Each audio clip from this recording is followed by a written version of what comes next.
What really happened with your host, Mike Rivero, because World War III is a really bad idea. Here is your host, Michael Rivero. And aloha, America. Welcome to our show today. It is Friday, June 9th, and end of the week. Thank goodness it's Friday. Thank goodness it's Friday. Pauhana Friday for all of us local people. We have a lot of stuff to talk about today, and the phone lines are open, 800-313-9443. Mike is in our control room, twiddling the dials, keeping us out of trouble, ready to answer the phone when you call on in. A couple of quick program notes. Of course, this being Friday, the lovely Lady Claire will be joining us in hour number 3. And on Tuesday, June 20th, Dr. Renee Dufault is going to be our on-air guest. Now, she's used to work for the FDA, uncovered the fact that high fructose corn syrup has measurable levels of mercury in it. The FDA told her just to stop, don't look, don't use our research if you publish, and she has since left the FDA and gone out into the world to basically say there is a problem with heavy metal contaminants in our food. We know that there's lead in our drinking water, mercury in our high fructose corn syrup, and it's almost bizarre. We're being told stay away from natural organic foods and you will eat this processed, chemical-laden GMO stuff because we can make more money doing that than letting you go on out and forage for yourself. It was kind of interesting.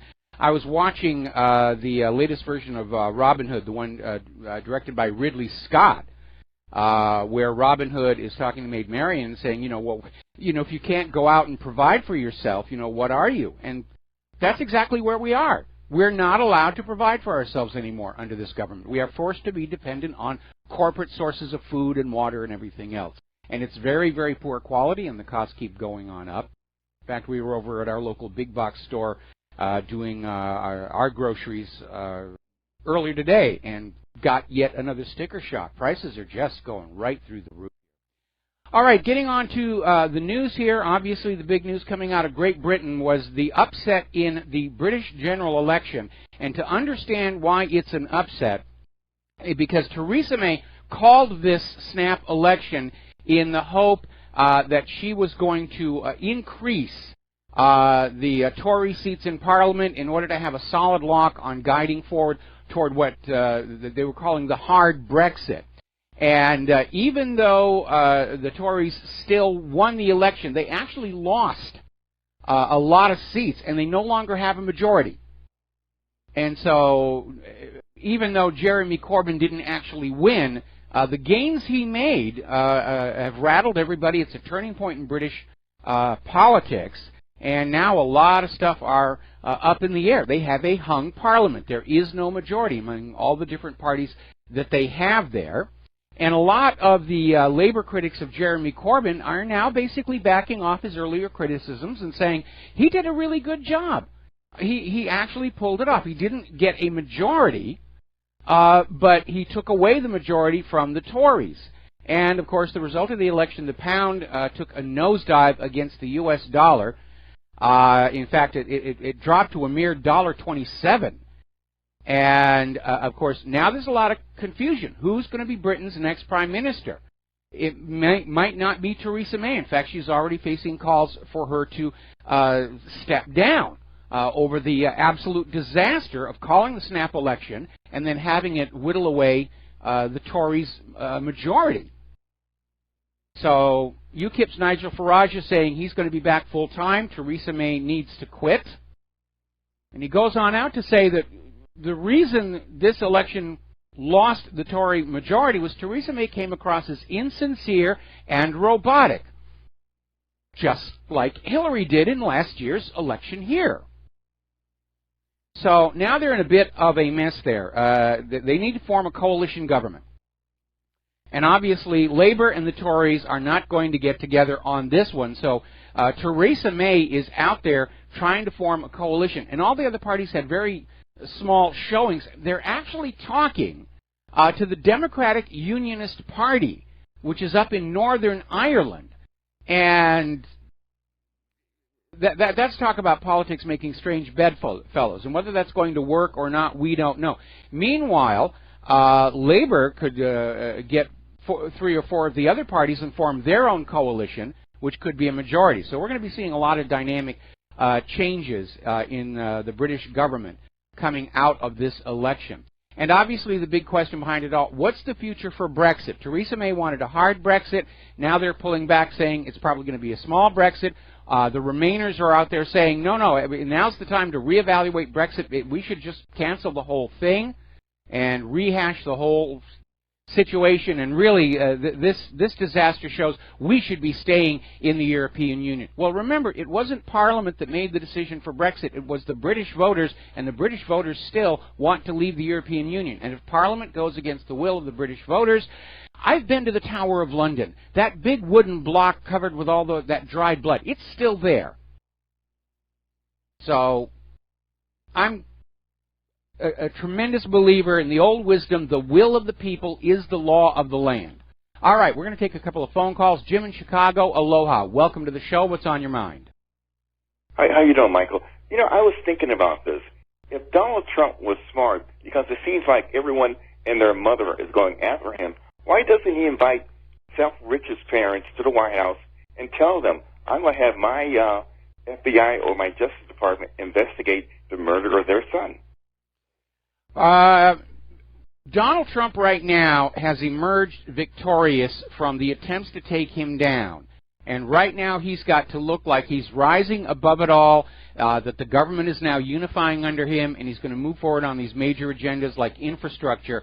I think it would be very bad for him to start engaging in political infighting right now, especially if we're leading a country into war. The last thing we want our adversaries to see is a government that's at war with itself. So while I would like to see it, and you would like to see it, and maybe even Trump would like to see the truth get on out there, now the time for the intra-party fighting and squabbling has come to an end. I don't know that the Democrats are ready to accept that yet. But I think Donald Trump, he has consistently shown a tendency to want to take the moral high ground. It was a mistake when he came into the White House and he kept all those Obama holdovers. But I think what he wants is to put all of this partisanship behind him. And for that reason, I don't expect that we're going to see that happen. You know, I agree what you're saying about what he wants to do, but the fact is the Democrats are not going to let him do that because, number one, his budget has to be approved by some Democrats in order for it to pass. Well, there's going to be some congressional fighting going on there, but remember, at least for this year and next year, the GOP controls both houses.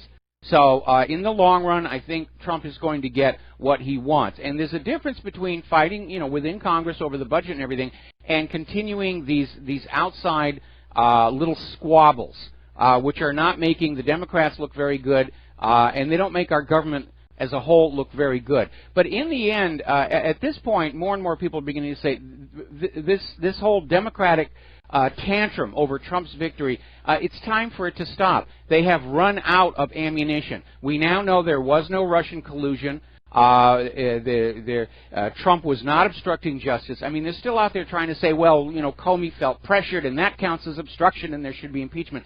But at this point, all of the liberals who are still out there talking about Russia and impeachment and all the rest of it, they're beginning to look really silly. And even their fellow liberals are saying, please shut the heck up. We are sick and tired of hearing about it. It's been 6 months already. Get over it.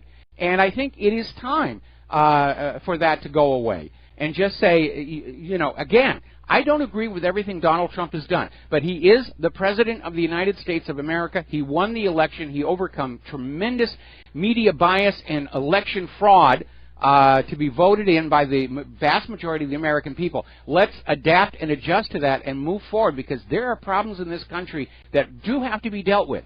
And very, very seriously. And the more we squabble between the liberals and, you know, Russia and all this other nonsense, there are things that are not getting done that need to get done.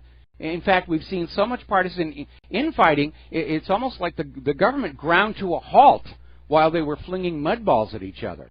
And, yeah, I want the truth of Seth Rich to come on out. I don't see Donald Trump doing it. I think what he's going to do is just sort of bask in his vindication and victory and say, okay, that's all old news now. Let's move forward on infrastructure and the rest of his agenda, because that was a big reason for the liberal Democratic tantrum. They wanted to prevent Donald Trump from accomplishing any of the things that he promised during the campaign trail so they could attack him during the midterms next year, and in 2020 come on in and say, Donald Trump is a failed president. Look at all the things he said he was going to do, and he couldn't do any of them.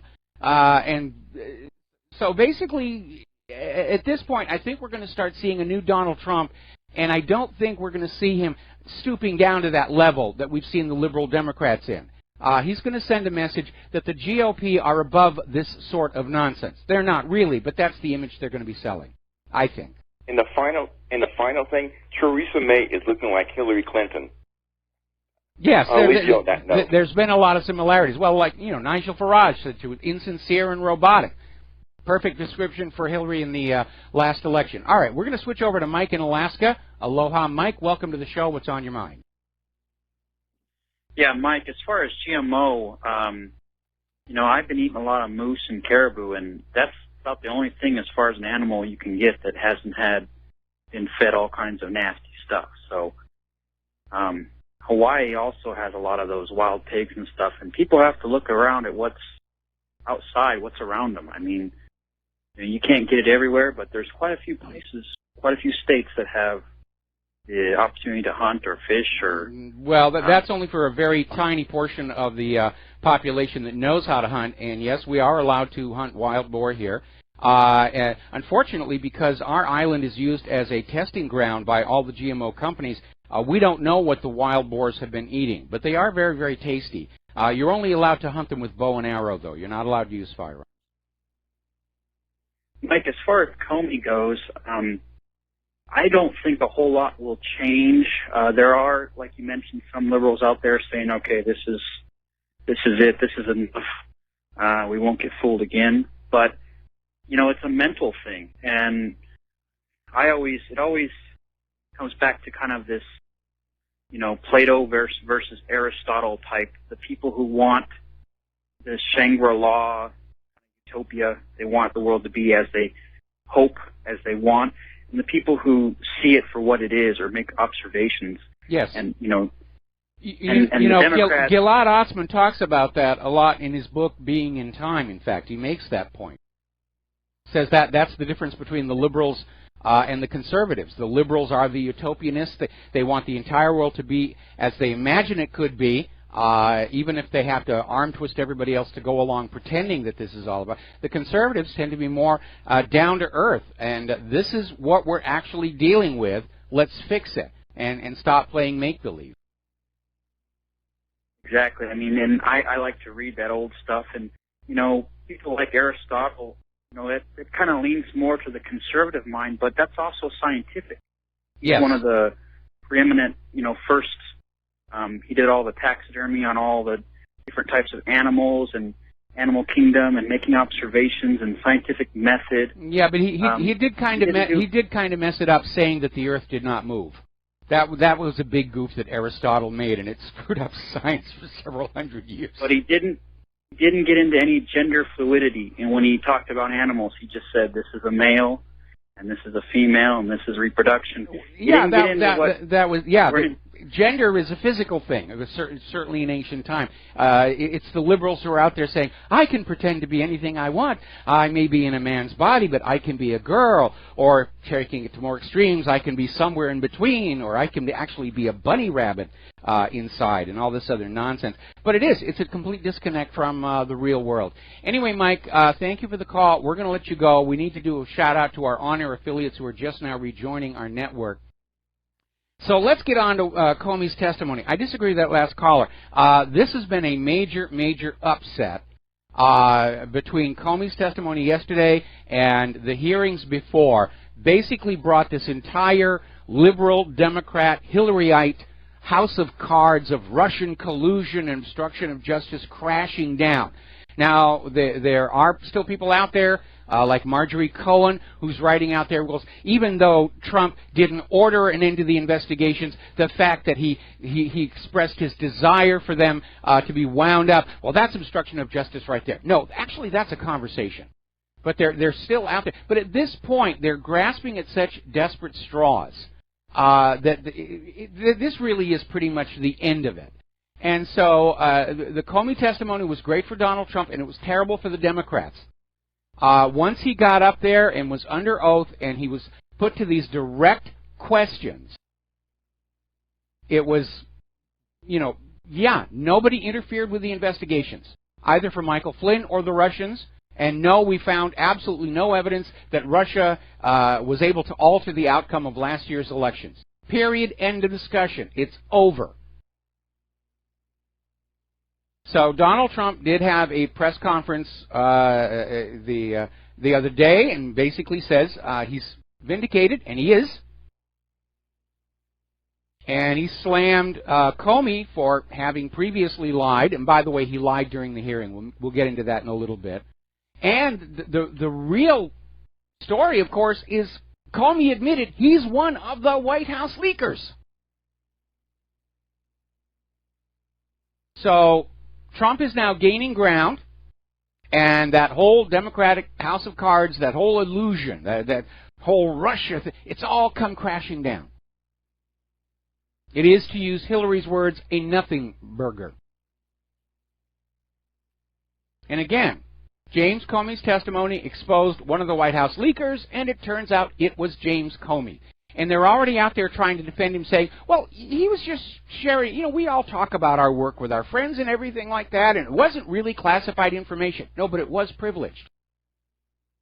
If you work for a company and there's proprietary information in there, for example, you work in a bakery and you're making the donuts and you're using the boss's secret recipe, you don't have to have a government classification on the recipe to know that your boss doesn't want you to share that with somebody outside whose cousin may have a rival bakery. That's just common sense. And they're trying to say, well, James Comey wasn't giving the information out as the head of the FBI. He was acting as a private citizen. Well, if he's a private citizen, he's not allowed to be handing out anything work-related because that is the property of the U.S. government and ultimately the taxpayers. So they're really trying as hard as they can to defend what is really indefensible. You remember back when James Comey was calling Julian Assange and WikiLeaks as intelligence porn? Snowden's now had an opportunity to fire him back and say, oh yeah, see? James Comey's a leaker. He thinks leaking is okay when it serves his purposes. So let's get back to something that Comey said. When he was trying to explain the fact that he had leaked this memo through a Columbia law professor who then forwarded it onto the New York Times, Comey said that it was Trump's tweets about potential tapes that caused him to decide he was going to do the leak. There's only one small problem with that. The Comey memo was leaked to the Times on May 11th, and Trump's tweets about possible tapes came out one day after that. So we've got Comey in another lie. Now, one thing Comey did that I think a lot of us in the independent media enjoyed was he slammed the New York Slimes and CNN, basically saying that much of what they came out with about the so-called Trump-Russia collusion was completely without any basis. He called it inaccurate. He's trying to be polite here. But what he's saying is the New York Slimes lied, along with the rest of the corporate media. And today they're trying to figure out how are they going to get the egg off their face. Because this has been a major... This is even worse for the corporate media than the revelation that Saddam Hussein didn't really have nuclear weapons after all. Because that lie came from the government. And this one about Russia and Trump, this was all the creation of the corporate media, and they are going to have to live with this. And we in the independent media are not going to let them forget this for a long time to come. Along with all the other things to come out of corporate media that we know to be false, like human-caused global warming. All right, we're going to take a brief break here for some commercials, and we'll be right back. And aloha, America. Welcome back to the show. And before we get back to Comey's testimony, we're getting our daily dose of Booga Booga. Apparently, 2 terror suspects have been arrested, one in New York, one in Michigan, with suspected ties to Hezbollah, and they were scouting the airport. So they're trying to fan up terror in Hezbollah and keep the fear ramped up. And we know what's going to happen. 6 months down the road, the judges will throw the cases out of court as entrapment. Some undercover informants found some losers and said, oh, we're going to do something wonderful here. All right, getting on back to the Comey hearings and the fallout and the aftermath, there's a lot of it. And even Chris Matthews, over at MSNBC, Chris Matthews, who just was such an Obama fan, and he was out there, he was one of the big cheerleaders about the Russian collusion story. He was out there with his pom-poms and, you know, go, whatever. And even he's admitting there's no there. There's nothing there. It was rumor, innuendo, allegation, and it was all fake. And Matthews is saying that the liberals lost this whole collusion story yesterday. Now they're trying to spin it over to, oh, well, maybe the Russian thing didn't actually happen, but there was obstruction. There was obstruction. Well, no, there wasn't obstruction. Comey said nobody told him to stop or alter any investigations. So where are they going to go from this? Well, apparently, again, over at MSNBC, the hosts of Morning Joe went back to the story that Donald Trump is mentally ill and has to be removed under the 25th Amendment. They're beating that dead horse to the point where you don't even recognize it's a horse anymore, which means it'll probably be served up by some local fast food restaurant in the next couple of days here. But that's where they're grasping at straws. Next they're going to say he's a space vampire eating live babies or something. I don't know. Now, the big revelation that came on out was that Comey is a leaker. He's one of the leakers. He admits leaking this one document to this professor at Columbia, who, by the way, has now gone into hiding, doesn't want to talk to anybody about this, who then forwarded it to the New York Times. We don't know what else Comey leaked. We know he lied about the reasons that he gave this memo to that Columbia professor to give to the New York Times. For all we know, he may have been the majority of these leaks that were being used to damage Trump. And that, of course, would be a firing offense right then. It doesn't have to be classified information in there. They're privileged conversations.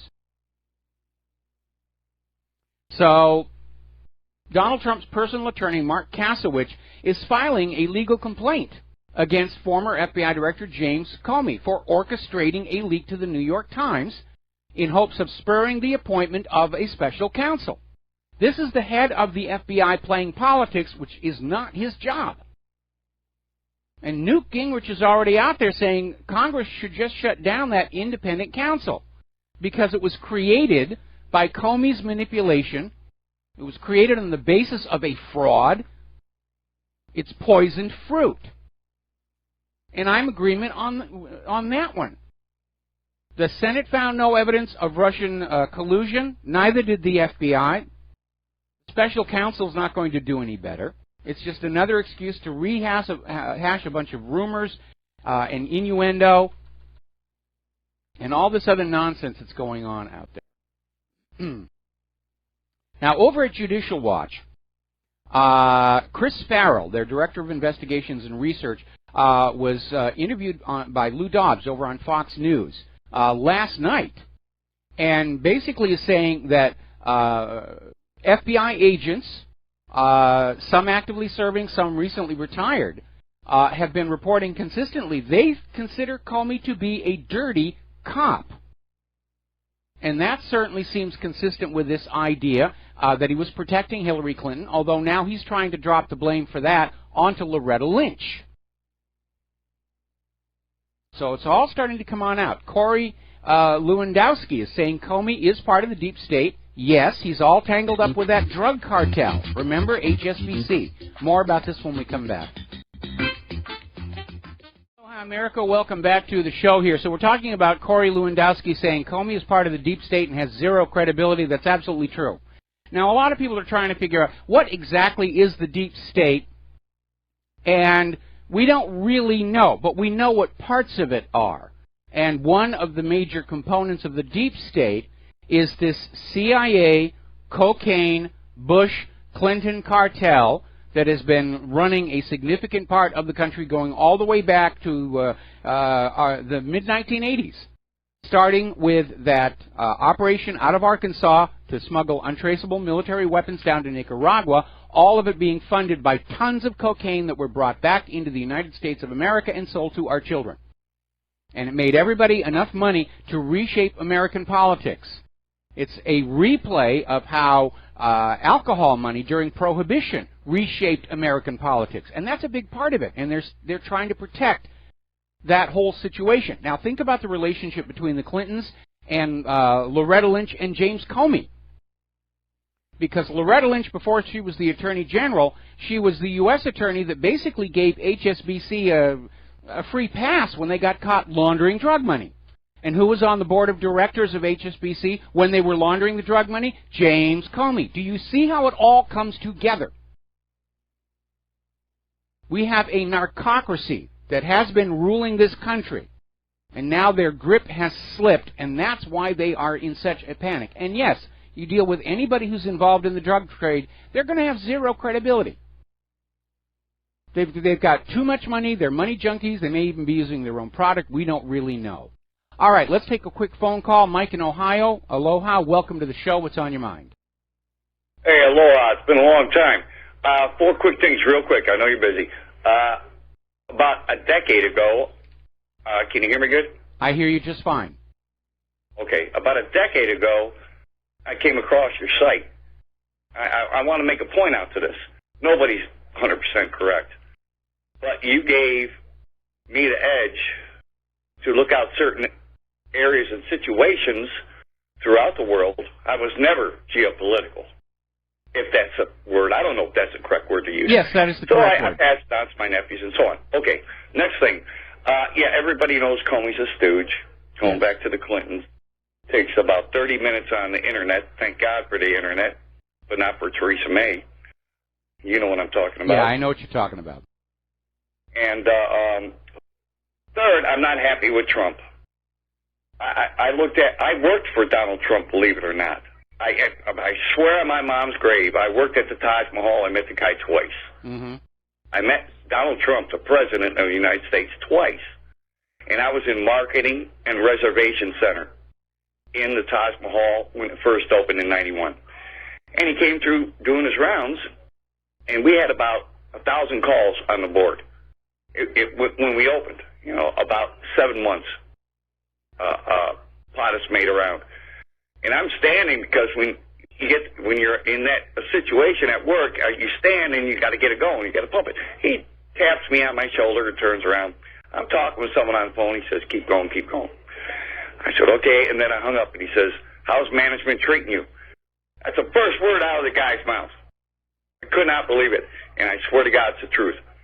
And then he asked me my name. I met him 2 years later. He remembered me. That's pretty good. Yeah, it's the absolute truth. He remembered me 2 years later. He did his same rounds. We were marketing, reservation, and operator. You know, there were 35 operators at that time at the Taj Mahal. Okay, you know? Mike, is this going someplace, or you're just walking down memory lane? Yeah. Okay, we need to get to the point. I'm sorry.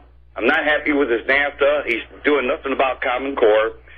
And, now, wait a minute. That's not entirely true. He hasn't, you know, his choices for Education Secretary are not supportive of Common Core. Remember, he's not going to be able to implement his entire agenda in the first few months. You know, he's got 4 years, and he's just emerged from this partisan attempt to hamstring him with scandals. That's blown up. I think from this point forward, we're going to start to see him work on all those things that he promised us on the campaign. Not all of them. Obviously, the foreign intervention thing, that's gone out the window. But now he's talking about getting back to the infrastructure, which really needs to be done. And I think he's going to... Pulling out of the Paris Accord, he gave a big middle finger to a lot of corporations. Yeah, well, and he did to Al Gore as well. And that's something I agree with. You know, he's not going to make everybody happy. Harry Truman used to say the Oval Office is the hottest kitchen in the world, and he's absolutely right about that. So, you know, Donald Trump, everyone talks about the first 100 days or the first 6 months. He's been stuck dealing with that swamp right up until yesterday. He was ambushed. He was ambushed. He was literally ambushed. Let's give him another 3 months to see where he's going with all this stuff before we start coming on out and saying, oh, he's never going to do anything about Common Core. I'm sure his list is Well, no, I didn't say that. I said he hasn't done anything yet. I'm sure it's in his mind. Yeah, I'm sure he has a to-do list. Common Core could wait another year and a half, to tell you the truth, because people are waking up on this. Yeah, they will. They will. Okay, Mike, thanks a lot for the phone call. I'm going to have to let you go. 2 more calls, and then we're going to close the lines because I got a bunch of news to get through. Mark in North Carolina, aloha. Welcome to the show. What's on your mind? Hey, Mike. Mike, as far as cocaine connection with with Comey, and this disconnects the Clintons to the Bushes, shows how the Clintons actually became from pretty much a local crime family in Arkansas, maybe Dixie Mafia type, yes, into a world. That's what they called it, yeah. Family like the Bushes, the Bushes. But this also has certain tie-ins to this thing about Mike Flynn, General Flynn. General Flynn is the guy who's really getting stepped on, and it's a shame because he's a true patriot. He warned about the trafficking of arms. Now, that's not the same thing as drugs, but it's just the same type of people are doing that. Trafficking of arms to these terrorists in the Middle East. He knew, for instance, that it was a false flag, and the first one in Syria was a false flag, just as we know that the second one was the gas attack. And he knew it was, and he was advising Trump. And the Bushes, the Clintons, the whole, people like a turd like Comey, they knew this was going on. So they understood that. This was their biggest fear, was Flynn. Flynn also knew about the drug smuggling. He also knew about pedophiles, about the pedophile business. I imagine everybody inside the Beltway knows about the drug smuggling. Remember, we had that anonymous source from within the FBI was posting that the Clinton Foundation was a giant slush fund, money laundering, tax evasion scam, and most of the big people in Washington, D.C. were involved with it. They were all dirty. So I'll tell you what I think Donald Trump ought to be thinking about doing right now. Right now, everybody is looking at the fact that James Comey was leaking information to the New York Times and deserved to be fired. And so now Trump has got the political room to go on out and do some more shakeups in that White House staff. Maybe get rid of Kushner, who apparently was a dirty with some dealings with the Russian bank. I'd like to see him get O'Bannon back in as the chief advisor. I'd like to see him get Flynn. I'd like Trump to go to Michael Flynn and say, I was sorry to let you go, and would you come on back? Absolutely. He's got to get rid of that bum McMaster. This guy is no damn good. Yeah. Flynn, though, is a real patriot. He's a real, man I respect. Yep. And I personally wanted Trump to, take him as vice president when I knew he was first, connected to Trump's campaign. I wish he had taken him instead of Pence vice president.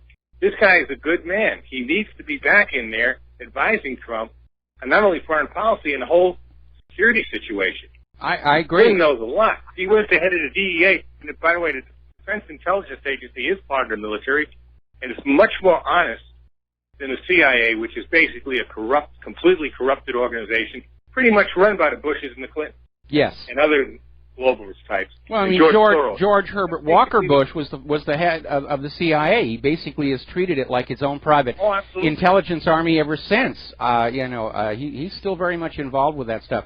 But he was a CIA man. He had been a CIA man well before that, except he may have not been on paper, but he ran that oil company. I forget the name of it. I think it is Zapata Oil. Zapata Oil, and he provided 3 of the ships that were. My turn. Yes, Bush ran Zapata Oil. Apparently, he was recruited into the CIA by legendary agent Felix Rodriguez. There seems to be indications that George Herbert Walker Bush was in Dallas on the day Kennedy was killed, and George Herbert Walker Bush had provided 3 of the ships used to support the Bay of Pigs landing, and that was the Barbara, the Houston, and the Zapata were the name of those ships. And you can bet. You can bet that Bush had something to do with the attempted assassination of Ronald Reagan. Probably his orders that just wasn't successful. Yeah, I think he wanted a promotion to that. I think he wanted a promotion to the Oval Office a little bit earlier, but it failed. But he just bided his time, and eventually he got the job anyway. But yeah, that's how CIA type people like to play. Anyway, Mark, going to let you go. We're going to take one more phone call from Sherry in Fredericksburg, and then we're going to close the lines because I got a bunch of stuff to get through here. Sherry, aloha. Welcome back to the show. What's on your mind? Thank you, Mike. Yeah, I don't always get all the show. I'm going to throw this in real quick because I haven't had a chance to say this. It gets preempted on me by something called RT America, and I only got 15 minutes once last week, so I'm glad to get in here. I don't know if this is common just for people on the radio or what, or if one of these other kinds of radios would be better for me. I don't know, but this is what I wanted to say. Given Comey's corrupt connections and everything, and I remember him saying that he was afraid Trump would say he lied. Trump was afraid. He was afraid Trump would lie about some things, and he wanted to make sure that he had this memo written. But what if... A memo is not going to be any kind of confirmation of what was said because it's written after the fact, and it can be a lie. Right. And again, we know Comey lied during his sworn testimony by saying that it was Trump's tweets about potential tapes that led to him leaking the memo circuitously to the New York Times, and yet we know the leak occurred before Trump's tweets. So, yes. Okay, but what if he knew, because he had the conversation with Trump, but he knew that he had to protect himself because their conversation may have put Comey in a bad light, and he wanted to shed a more favorable light on the situation somehow through the media that would, in case things became a problem later on. In other words, I think he was worried about tapes himself before he even was suggested there might be some. There's this motive to say, gee, I better put something out there where I look like, I'm squeaky clean here, because what if my past comes up? No, I think this and is, maybe this they is, said something, this is Occam's razor comes in here. The simple explanation is the best. We know Comey was a leaker. Okay, and we know that Comey is not loyal to Donald Trump. He's still loyal to Obama and to the Clintons and to the drug cartel. Apparently, this one private meeting that Trump had with Comey, the issue was loyalty, where Trump said, I demand you be loyal to me.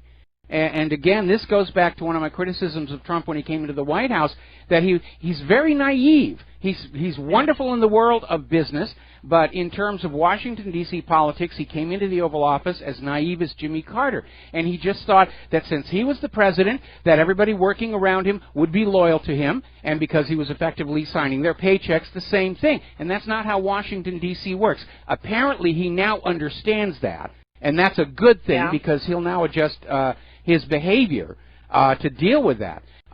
So I don't think Comey was concerned about protecting himself. I think everybody that was doing everything they were doing last year did so in the firm belief that Hillary was going to be installed as president, and they didn't have to worry about the legal consequences of what they were doing. Now, all of a sudden, they do. But again, the president has the right to fire the FBI director and doesn't have to give a reason for it. I mean, Bill Clinton fired his FBI director the day before Vincent Foster was murdered. So, these things are not without precedent. But the fact that Comey has now admitted that he was one of the leakers, and maybe he was even the main leaker, we don't know yet. But on that basis alone, he deserved to be fired. And they're trying to nitpick over this idea that the memo wasn't exactly classified, but it was a privileged conversation. If you have a private meeting with your boss, and then you take that information and you put it out there in the public on the newspaper, your boss has a right to be angry, and your boss has grounds to fire you. Right, and I think Comey was trying to cover his tush. But today, Trump said he never brought up this, you've got to be loyal to me. He was a Clinton guy, and so he just wanted to make, I guess it wasn't, the media, this is another thing that bothered me, is the media takes something and they say, okay, the big headline, Trump lied. Never mind the context. Here's something else. Comey has asked his friend to publish this. The media said, it wasn't his friend's idea. They made it sound like he just turned this over to his friend for safekeeping or something, and his friend decided to publish it. That wasn't true. No, it absolutely is not true. It absolutely is not true. I mean, everybody, you need to go back and actually watch a replay of Comey's testimony or read the transcript, because if you're relying on the corporate media to tell you what happened in that hearing, you're not getting it. You're getting what the corporate media wanted to have happen in that hearing. That's right. And the bovine excrement is just flying in all directions. Oh, Sherry, thank you for the call. We're going to let you go here. Thank you. All right, so coming up in a commercial break, to sum up what we have learned from Comey's hearings, Trump was never under investigation. Trump did not obstruct justice. Trump did not collude with Russia. Russia did not alter the election outcome last year. Comey leaked his own memo. Loretta Lynch pressured Comey to cover for Hillary Clinton. There was ample evidence to put Hillary in jail, but Comey chose not to pursue it. Actually, it wasn't up to him. It was up to Loretta Lynch. CNN and the rest of the corporate media have been lying and making things up all this entire time. The Democratic Party no longer has the ability to scream Russia every time Trump tries to do something, and the Russian story is dead. Anybody trying to push it, anybody trying to flog this dead horse is going to look insane to the American people. And that is really where we are on all of this right now. This is over. This is done with. Now, Trump needs to pull the government together underneath him. He needs to change much of that staff that's in the White House, and he needs to start getting back to work on the agenda he promised us all last year. We'll be right back after these words from our sponsor. And aloha, America. Welcome back to our show. We're just getting word here. Apparently down in Miami, there's a civil lawyer, considered top civil lawyer, Irvin Gonzalez, past president of the Dade County Bar Association, has been found dead in his home. They're already saying, it's probably a suicide. So we need to dig out what his connections are to the Clintons, if there are any. A lot of wet work going on. And by the way, with the collapse of this effort to get rid of Donald Trump, it's going to throw the focus back onto Hillary. And so I imagine that deep state component of the Clintons, the Bushes, the CIA, the cocaine dealers and everything, they're going to hit the panic button right now, and they're probably going down the list of people who are liabilities to them. So we got to look at that one. Have to look at all of them. So, Rob Schneider's out there. Thank you, Democrats and biased fake news, for an enormous waste of money and time. And that's a good way to put it. All of this nonsense. You know, collusion with Russia, huge amounts of resources, huge amount of time, all for nothing. It was a hoax. It was a hoax. A new poll from IBT-TIPP found the overwhelming majority of young Americans, 72%, believe the media has prematurely declared President Trump and his allies guilty of collusion with Russia without any evidence whatsoever. And yes, that's exactly what happened. And remember that younger audience, that demographic with, in theory, disposable income. That's the one that the media wants to attract. So they have really shot themselves down, not just their credibility, their business model. Advertisers are going to say, young Americans aren't looking. They're not watching the corporate news anymore. Why should we waste our ad money on these people? And as another indicator of a change in the weather, so to speak, apparently out in Las Vegas, the bookies are now reducing the odds that they're giving of Trump being impeached following yesterday's hearings. So, now then, we had a caller into the show yesterday that was asking about John McCain's rather bizarre questioning of Comey, and how it just came off making him look kind of goofy. Now, they've tried to cover that by saying, well, McCain was looking into the Clinton versus the Trump investigation, but we're getting now word what actually happened. Apparently, McCain does not think very well on his feet. And he'd had his staff prepare a series of questions that he was going to ask James Comey. But unfortunately, by the time it was his turn, those questions had already been asked. And so he was forced to sort of freestyle and improvise, and he came off looking like he was senile. And the reports are right now that McCain is furious with his staff because they weren't able to guess what other questions would be asked before him and come up with something original. So here we have another aged, mentally infirm politician being propped up by his staffers. We'll be right back. And aloha, America. Welcome back to our show here, hour number 2. The phone line. Actually, the phone lines are closed. I've got a lot of stuff to get through before the lovely Lady Claire shows up here. So, anyway, the Russian collusion story is dead. The obstruction of justice story is dead.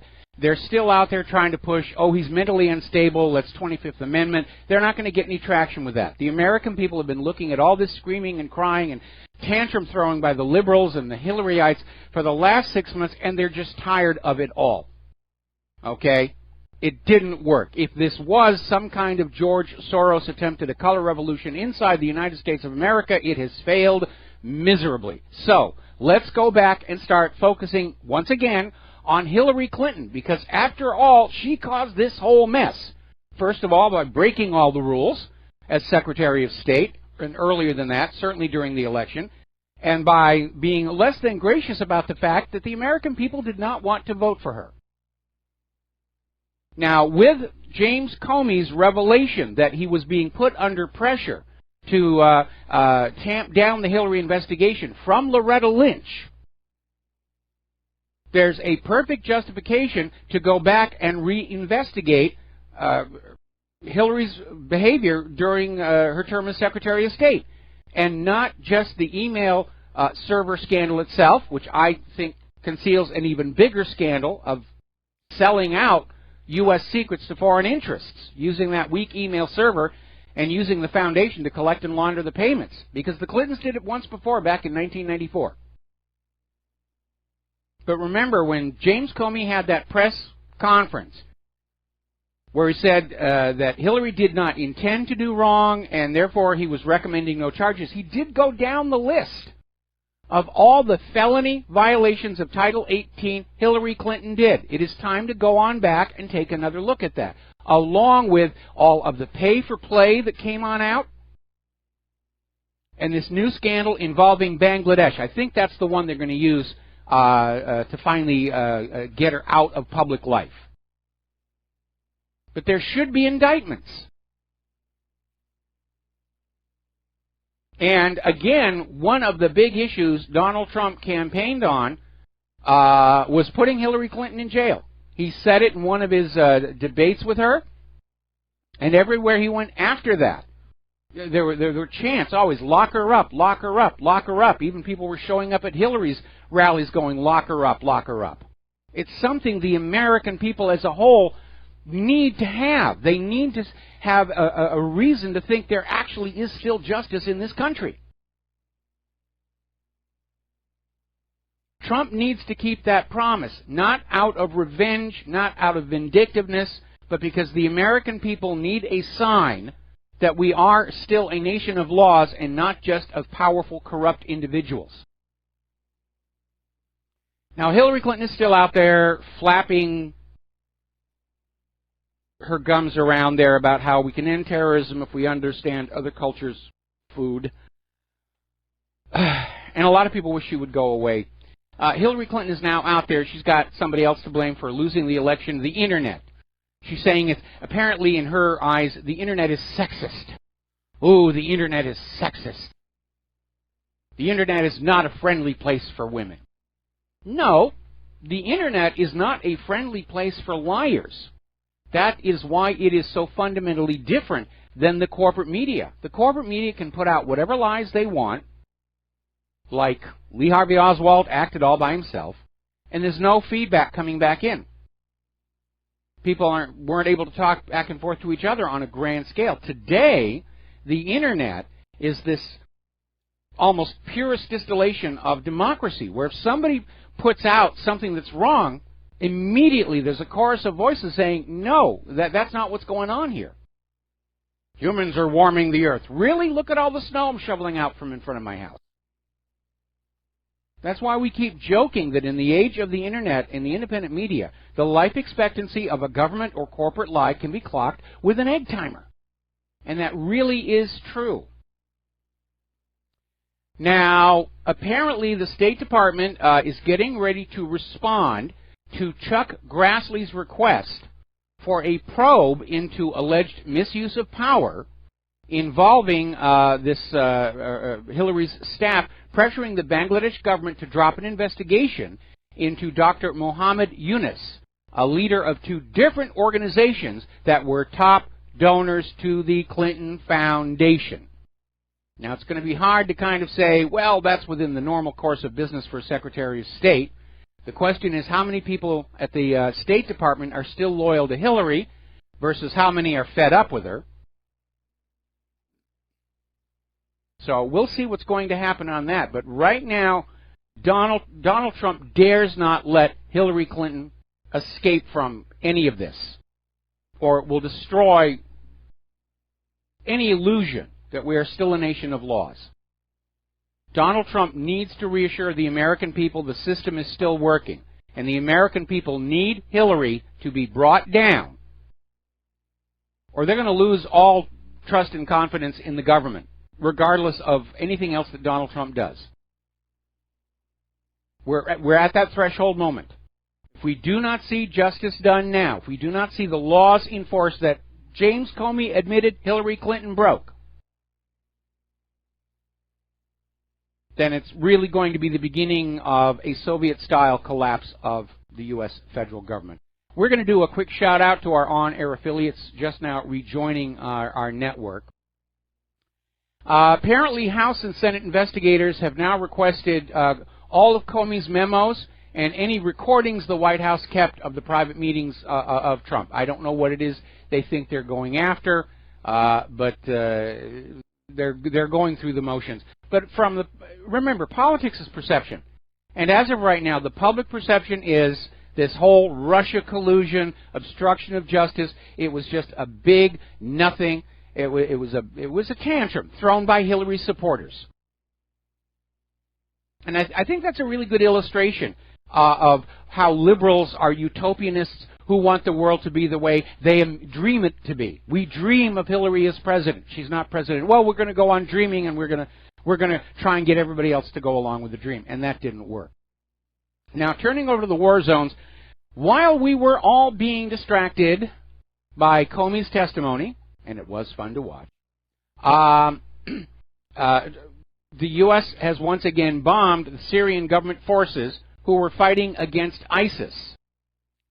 And this idea that the U.S. is in Syria to fight ISIS and al-Qaeda, again, it was another lie. The U.S. has been in Syria for 5 years trying to get rid of Assad. They did with all the lies about Assad gassing his own people. Those were all lies. And then when the American people started saying, look, we've got no business being there, they rebranded. And they said, well, this is part of the war on terror. We've manufactured this horrible enemy called ISIS, and now we've got to go in and exterminate them. But they're not. They are still bombing the Syrian government forces. And nobody is fooled by the lies anymore. The Russian Defense Ministry is saying that the U.S. is specifically bombing Syrian forces in order to provide escape routes for the terrorists in Palmyra and Deir ez-Zor, that every time the Syrian forces are on the verge of encircling and capturing these ISIS forces, the U.S. will bomb a breach in the lines through which the terrorists can scurry. Story coming out of facti.org is quoting Russian officials on the ground is saying they have evidence that the U.S. government has actually made a deal with ISIS, saying we will help you get out of these civilian areas as long as you will go up against the Syrian government forces. And again, Russian Ministry of Defense, the U.S.-led coalition is interfering in the Syrian government's fight against ISIS and al-Qaeda. And they've been doing it all along here. Now, as you know, a lot of people are very concerned. The U.S. government has now bombed pro-Syrian government forces 3 times. And everyone's saying, well, this is really ramping up the tensions here. Well, the U.S. State Department spokesperson, Heather Nauert, I think that's pronounced, said in a briefing on Thursday, no, this is not an escalation. No, yes, we're bombing the pro-Syrian government people, but it's really not an escalation. Trust us, we would never escalate the situation. Another article that came out from Sputnik News, the U.S. strikes in Syria seem to be supporting a de facto partition, and we know that is part of the agenda, to carve out chunks of Syria and Iraq for a new future Kurdistan, start breaking up the larger, more powerful countries in the Middle East into smaller, weaker countries that are easier to bully and push around. But that may be stumbling badly right now because apparently the Syrian army has pushed through to the Iraq border, cutting off the Americans at El Tanf. And that is going to be a very tense situation. And I'd like to remind everybody of one more thing. The so-called U.S. deconfliction zones are illegitimate under international law. The United States does not have permission from Syria's government to be in Syria in the first place, let alone building military bases and drawing lines in the sand saying, "Further thou shalt not come." The United Nations doesn't recognize the deconfliction zones. Russia never agreed to them. It's just something the United States said, this is what we're going to do, and if you come here, we will attack you. Ron Paul is out there saying that the United States government is acting outside the law. And in the long run, it is harming our national security to go on with these Syrian airstrikes and in general with these interventions. Because the terrorists who want to come here and hurt us are not doing so because they hate our freedoms. They want to come here and hurt us because they were just living their lives, going about their business, working at their jobs, down at the market square in their village. And all of a sudden there's a blinding flash of light and a horrendous blast, and people they've known all their lives are lying in bloody shreds around their feet, and the shrapnel is stamped "Made in the USA." That is why they hate us. Now, the Russian Ministry of Defense is saying that the civil war in Syria is pretty much over, and Syrians are starting to return to all of their freed cities and towns. There's just a couple of these last strongholds of the terrorists that the Syrian government is trying to encircle and capture, and the U.S. is bombing breaches in the line so the terrorists can get on out again.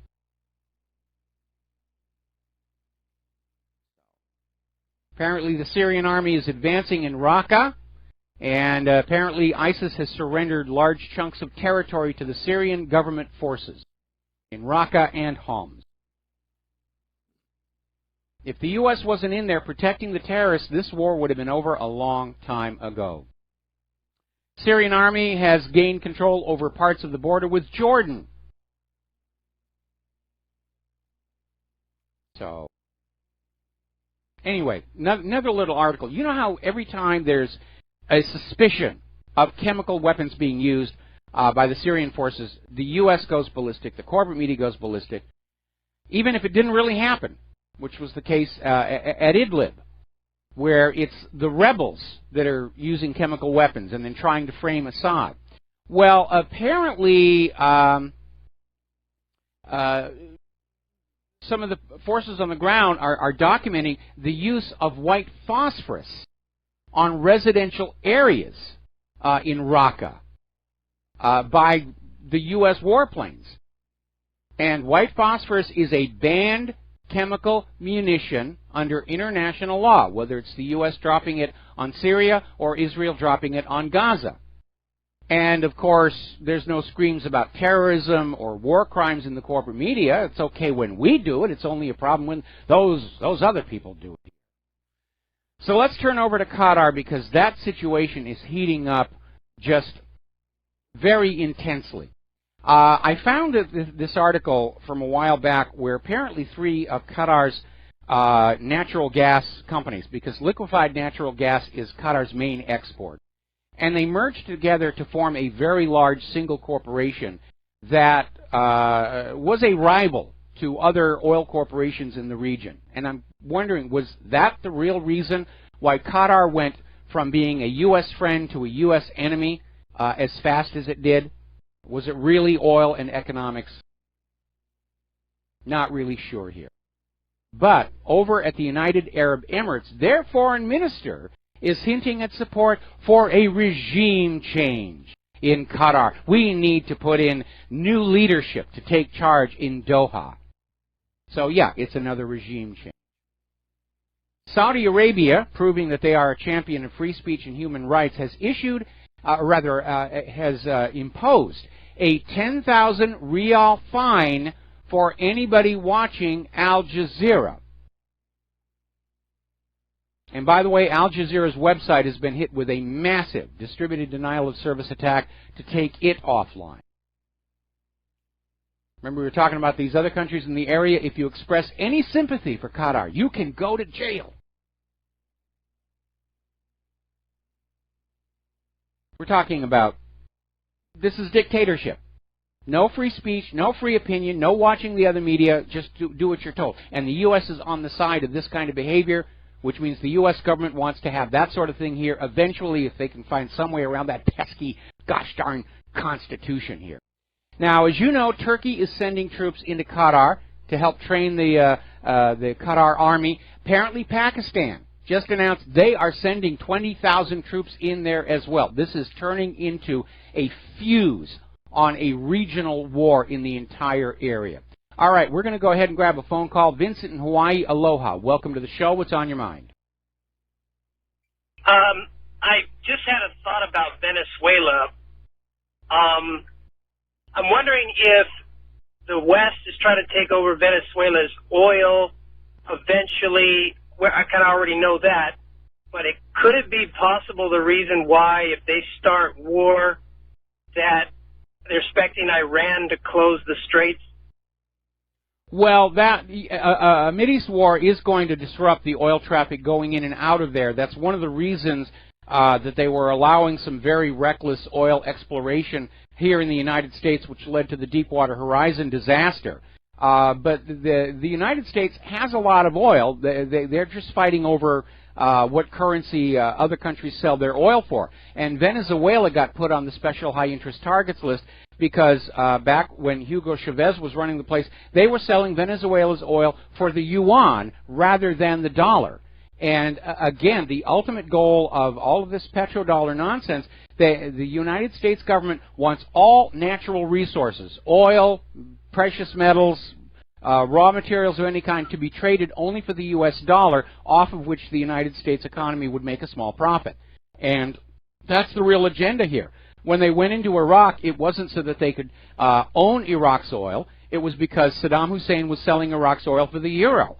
The reason they went into Libya and killed Gaddafi was not to own Libya's oil, but so that Libya's oil would be sold for the U.S. dollar and not the gold dinar. That's the consistent pattern that we are seeing. And now they're after Venezuela because Venezuela is selling oil for the whatever currency the buying country wants to use, rather than go through the U.S. dollar. Okay, so one other quick question then. There's been reports that the U.S. has been hiding a lot of oil reserves. Do you think maybe they're trying to use everyone else's oil up so they can be the big oil people on the block eventually in the future? Could very well be, and of course you need to understand that oil is not just the lifeblood of an economy, it is the lifeblood of war itself. And the idea of being able to control the oil resources means you can also control conventional warfare. Because while our largest aircraft carriers and submarines are nuclear powered, most of our warships are still fueled with petroleum distillates. Aircraft are fueled with petroleum distillates, and the same is true with all these other nations. If they can't get access to oil, they cannot fight and win a conventional war, which unfortunately also escalates the risk of a nuclear exchange. Yeah. All right, thanks, Mike. All right, thanks an awful lot. We're going to let you go here. Now, with Trump apparently on board, the Saudis are getting ready to move against Iran, or it may simply be that the U.S. government has enlisted Saudi Arabia to move against Iran the way the U.S. government enlisted Saudi Arabia to move after Yemen. We'll be right back after these few words. Aloha, America. Welcome back to the show. Now, as you know, Iran had a couple of terror attacks targeting the parliament and the tomb of Ayatollah Khomeini, who was the father of the 1979 revolution in Iran that kicked out the U.S. puppet ruler, the Shah. And because those were the targets, it's pretty obvious whose interests, whose motives were being served. And the Islamic Revolutionary Guards Corps senior commander is saying this wasn't ISIS. Anybody can call up and say, I'm ISIS and I did it. But he's saying that their indications are that this was a joint Saudi, U.S., and possibly Israel was in there as well, project to try and start to destabilize Iran ahead of a potential invasion, which may be part of the agenda of going into Qatar because of Qatar's and Iran's close association. But everybody's piling on in, and this story that Pakistan is sending troops should be ringing alarm bells to everybody, because if Pakistan gets dragged into this regional war and it gets out of control, everybody needs to remember Pakistan does have nuclear weapons. So this is getting so dangerously close. Now, apparently over in Iraq, the Islamic State there is crumbling, and that's the good news.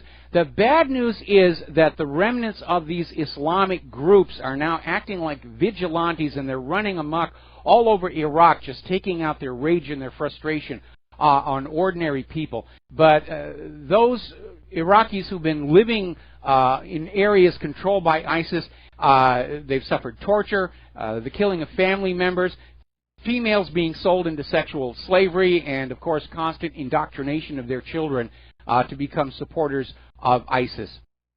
Meanwhile, over in Yemen, the World Health Organization is saying that Yemen's cholera outbreak is intensifying, and the government of Yemen is simply unable to keep pace with the spread of the disease, and they've declared a state of emergency in Sana'a. And one more time, I have to go on back and say, are we looking at a case of biological warfare here directed against the civilians of Yemen? Because we're seeing all these other governments that are out there using banned chemical weapons, such as white phosphorus, sarin, VX. It's not that much of a stretch of imagination to wonder if Saudi Arabia planted the cholera in there. Now, claiming that this is deterrence in action, the United States, along with Bulgaria, Hungary, and Romania, are going to have a huge military exercise involving tens of thousands of troops near the Russian borders, because Russia is the aggressor. Russia is getting ready to come on in here, so we have to do it first. Russia destroyed the radio transmitter at Gleiwitz. We have to invade now. Meanwhile, Israel is advancing plans for an additional 3,000 homes in West Bank settlements, despite Trump's call to maybe put a hold on such projects in the interest of restarting the peace project. Well, again, everybody has to want peace for peace to happen. If you have anybody in there that doesn't want peace, it's not going to happen. And Israel does not want peace. They want it all. They want the Palestinians gone. They want Eretz Israel from the Nile to the Euphrates.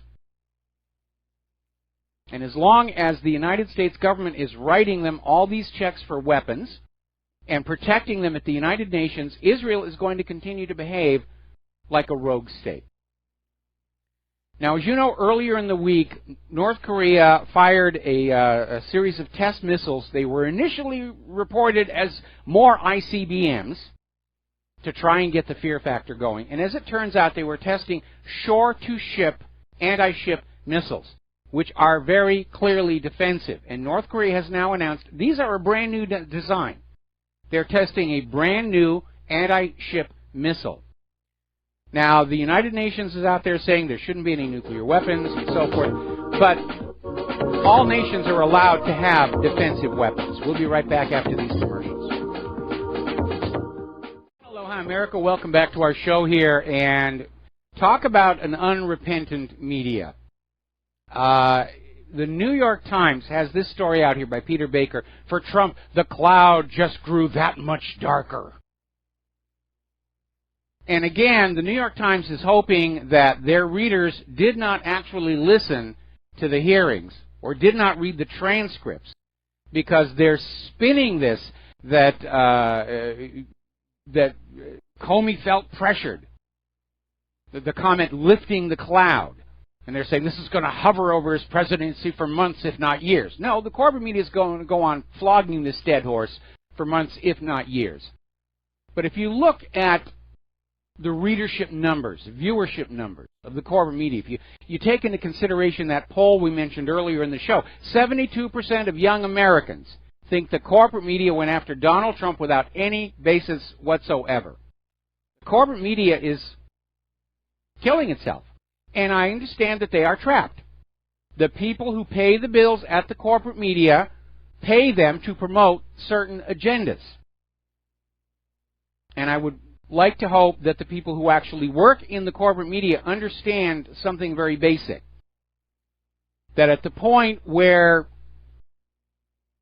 they can't convince anybody anymore of the agendas, the people who are signing those checks, they'll cut the money off without regret. If you're not useful, you're disposable.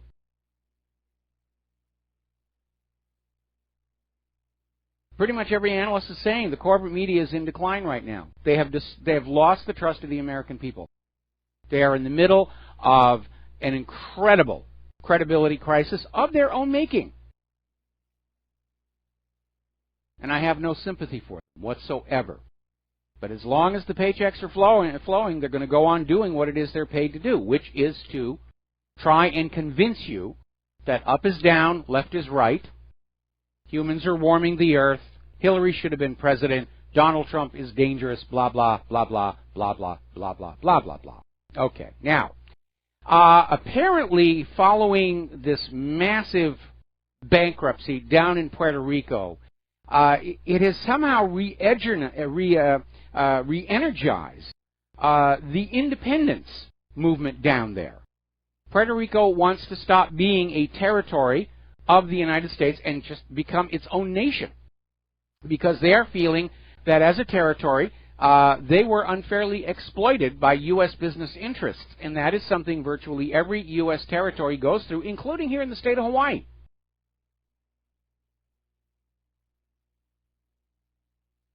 And in fact, at the time when Hawaii was an independent republic, and they wanted to be the leadership, the American missionaries, sugar barons, wanted to become part of the U.S. So they didn't have to lose money on the sugar tariff. Most Hawaiians wanted to stay independent. But it was all about money. It was all about wealth and the money junkies. It seemed to wreck the planet throughout history for the rest of everybody. But apparently,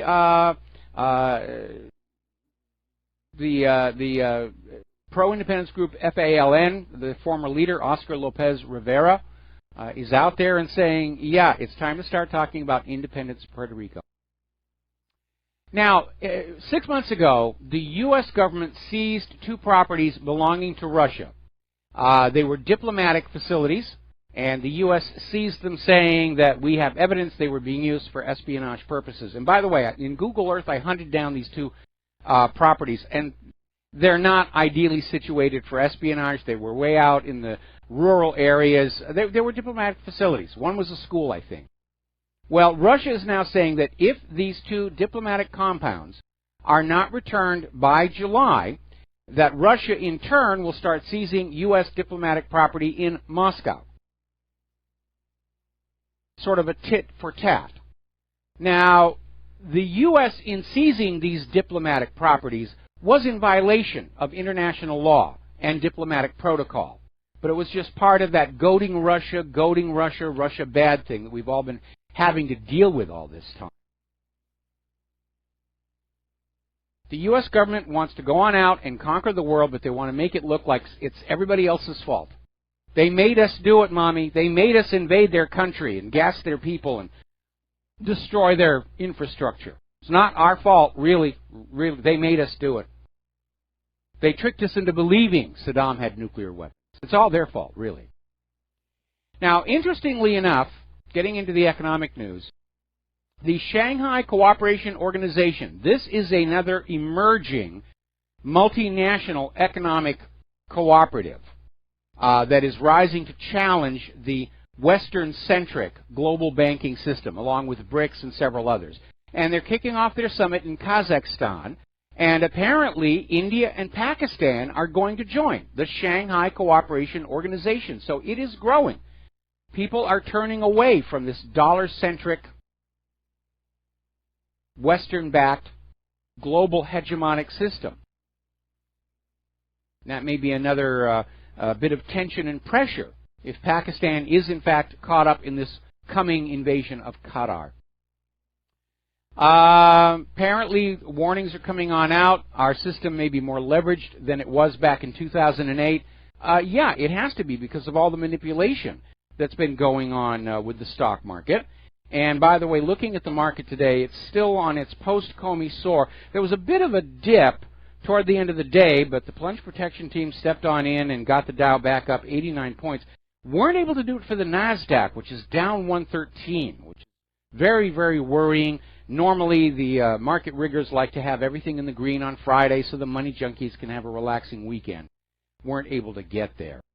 There's a lot of concern over the fact that Congress, while nobody was really looking, has repealed the Dodd-Frank Act, which unfortunately is the wrong way to go because it is removing more regulation from Wall Street at a time when Wall Street is clearly out of control.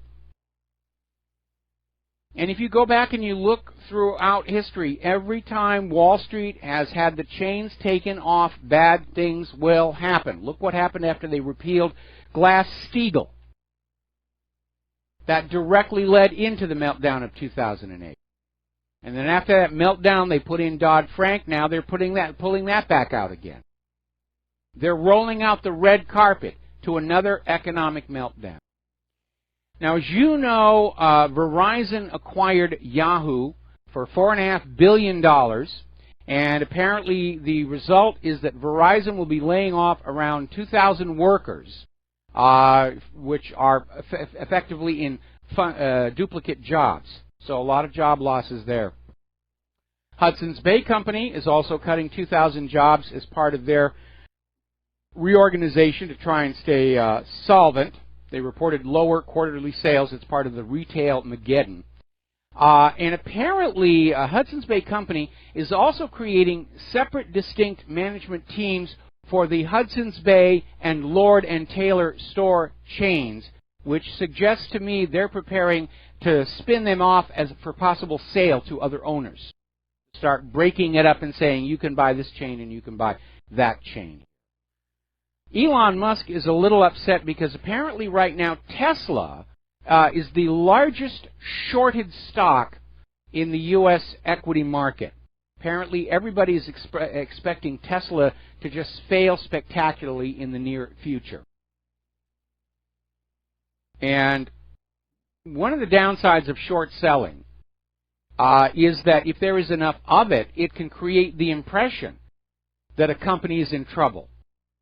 And Tesla could collapse not because Tesla has done anything wrong, but because of all the short selling is putting out this image that investors think it's in trouble. And it becomes a self-fulfilling prophecy.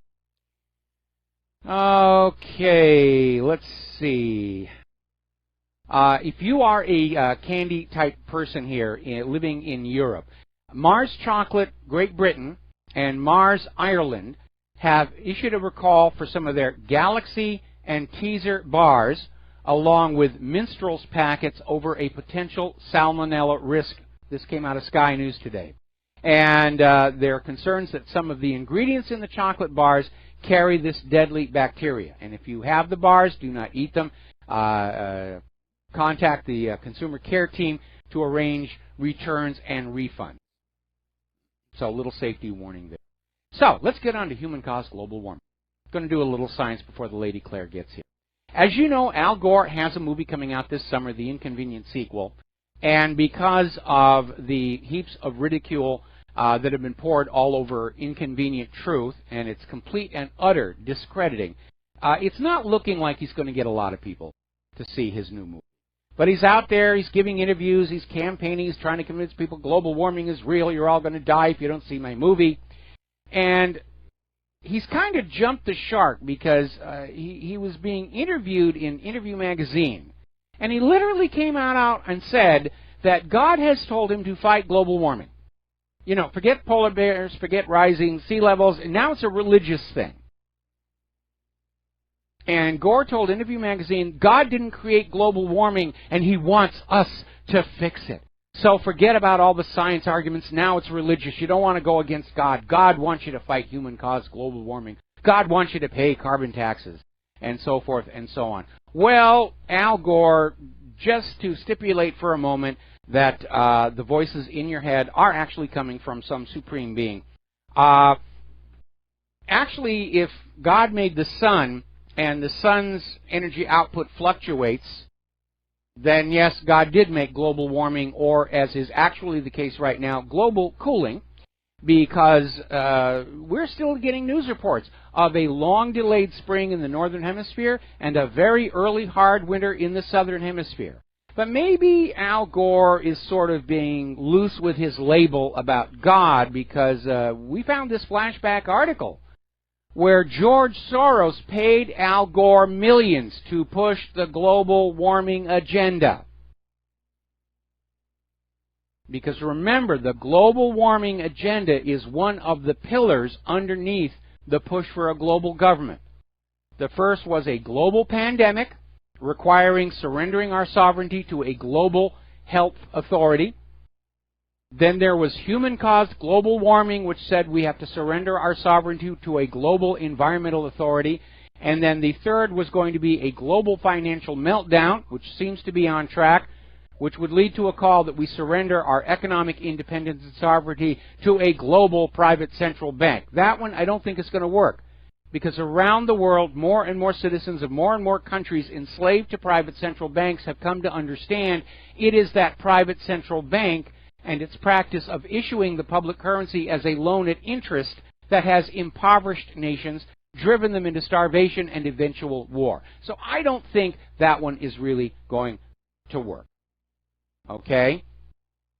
All right, we're going to grab a couple of phone calls. Fred in Michigan, aloha. Welcome to the show. What's on your mind? Aloha, Michael. You mentioned Cotter and Heather. Cotter with respect to the liquefied natural gas. Yes. They're promoting. And then you mentioned Heather, whomever in the U.S. State Department.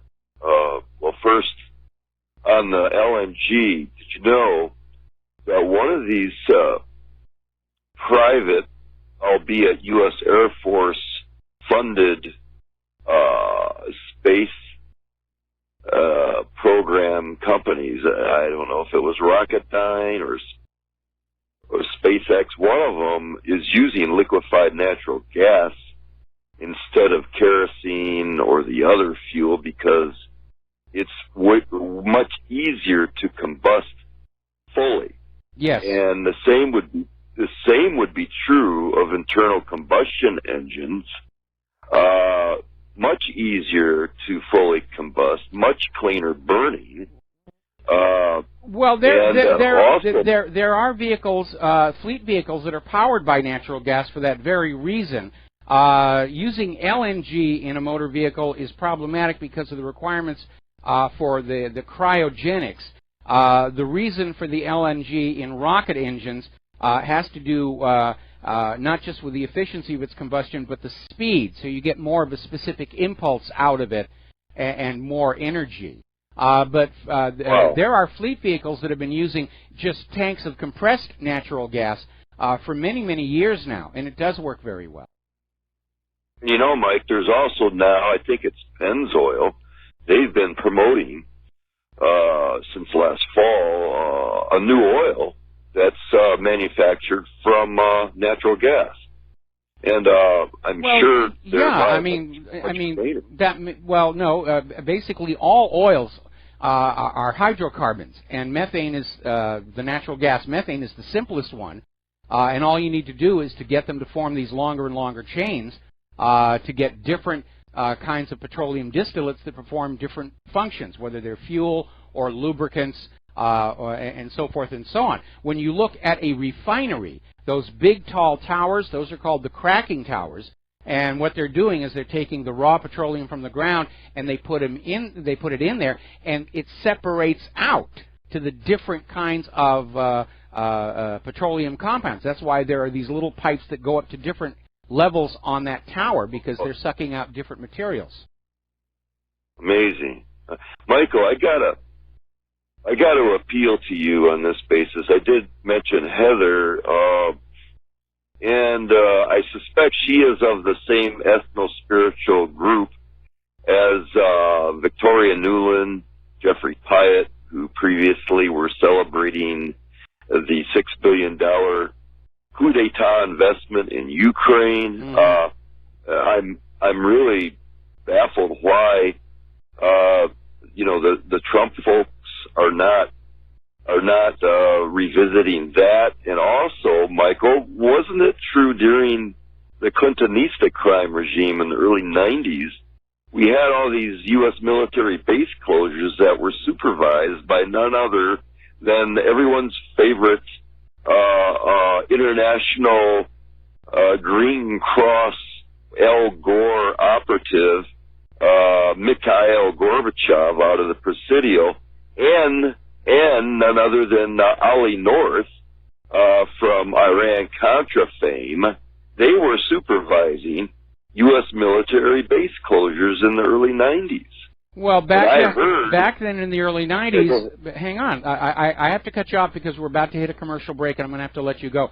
Back in the early 90s, the Soviet Union had collapsed. The new Russian republics were friends with everybody, and it was reasonable to say the U.S. doesn't need all these military bases around the world. We still have over 700. It's not like we could close a few and it would be any kind of a problem. Okay, Fred, got to let you go. We'll be right back after these few words. Please don't call on in because we're going to close the phone lines for the rest of the show. We're coming up on the top of the hour, and the lovely Lady Claire, and we've got so much stuff to cover. Apparently, the U.S. Government is now claiming they have shot down a drone in Syria operated by the pro-Assad forces, further underscoring that the U.S. government is not in Syria to get ISIS and Al-Qaeda. All righty, getting on back here. Now, Judge Janine is out there basically saying that Comey has leaked classified information before, and she was there on Fox News. So this should justify an investigation into Comey himself, and I think that would be a very, very good thing. Apparently, there's a new Android malware called DBMap, and it is apparently the first Android malware with code injection. And it's posing as a game, and it was basically at the Google Play Store before they found out what was going on and removed it. And again, this whole situation with malware, it's totally out of control, and nobody seems to want to do anything about it. If you have one of those interactive voice gizmos in your home that will give you the weather or the headlines or play music, and you activate it by calling its name, well, in order for that to work, the device has to be listening all the time to everything being said around it. And there is a new concern that hackers can get into that stream feed, because remember, the voice recognition is not inside that device. All that is a microphone and a speaker and an internet connection. And the voice recognition is done on remote servers. And if anybody can get into that stream, they can basically be listening to everything going on in your home, including if you're talking about your bank account or anything else like that. So it is a major security hole. And I'll tell you, I don't even use Siri on my iPhone. I would not have one of those in my home,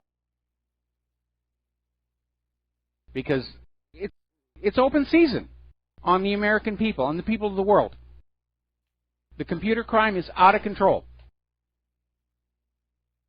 and it's a major threat to our economy, and yet nobody seems to want to deal with it. Maybe it's like Fukushima. They can't solve the problem, so we're just going to pretend it's not that big a deal. A little bit of good news. NASA has now selected 12 new astronauts, including an Indian American, for Earth orbit and deep space missions. They are getting ready to go back out there, and huzzah, huzzah. I'm a big fan of NASA. Again, I don't always agree with everything they have done, such as rubber stamping global warming.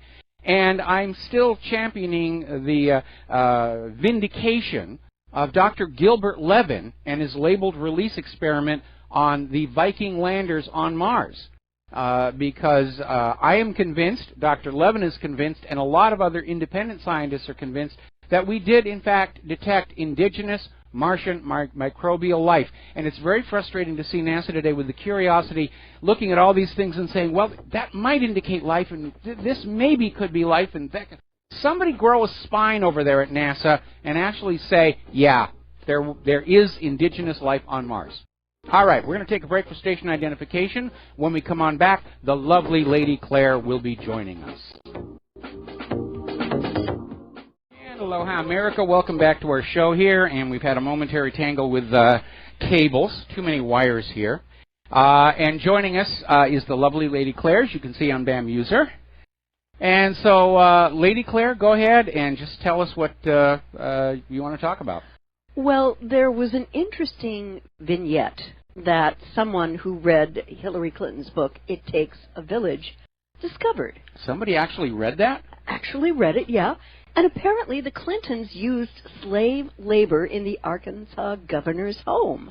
And apparently that was standard operating procedure from 79 to 81 and 83 to 92. And she characterized, these were prisoners who were released on furlough, not compensated, mind you. Yeah. But she said that they seemed to be, how did she put it, emotionally immature.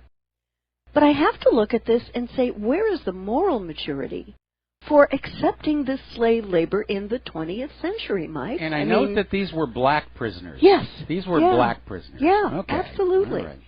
And it doesn't make any sense to me.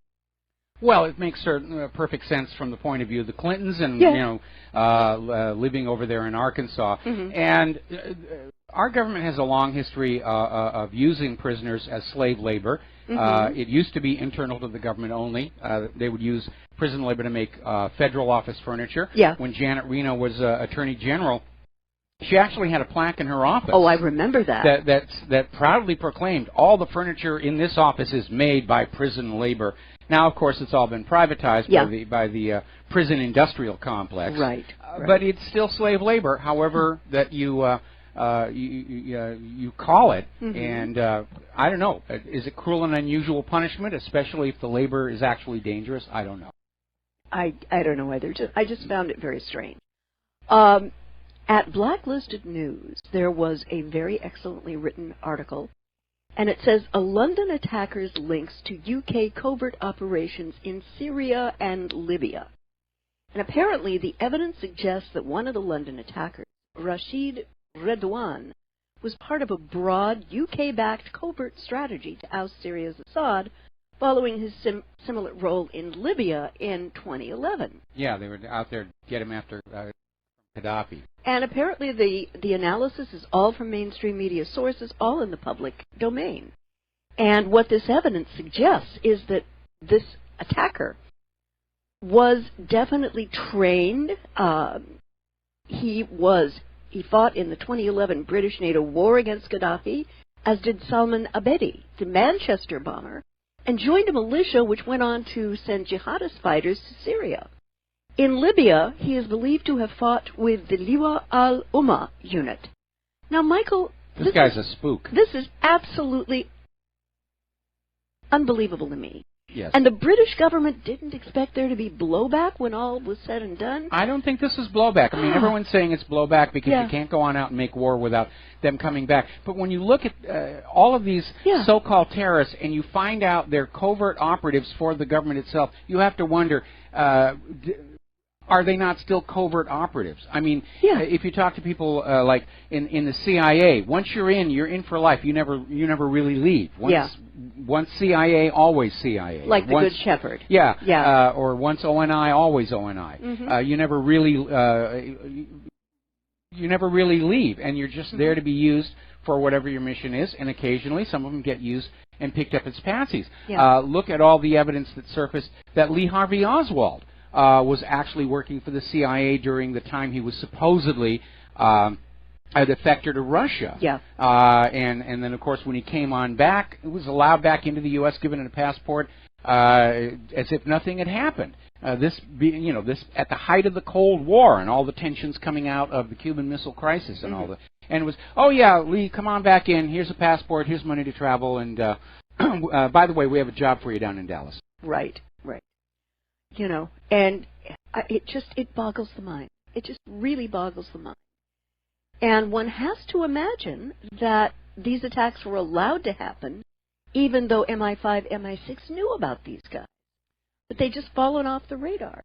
Well, I think these attacks were allowed to happen to try and influence the UK election. And given that the results defied expectations, there may have been an impact. And again, I don't think it's a case of MI5, MI6 allowing it to happen. We have to entertain the possibility they made it happen. That they were false flag attacks to push the war agenda or to influence the election. And it did apparently influence the direction, but according to Theresa May's perspective, not in the way she might have wanted. No, definitely not in the way that she wanted. And term limits on Congress. Yes.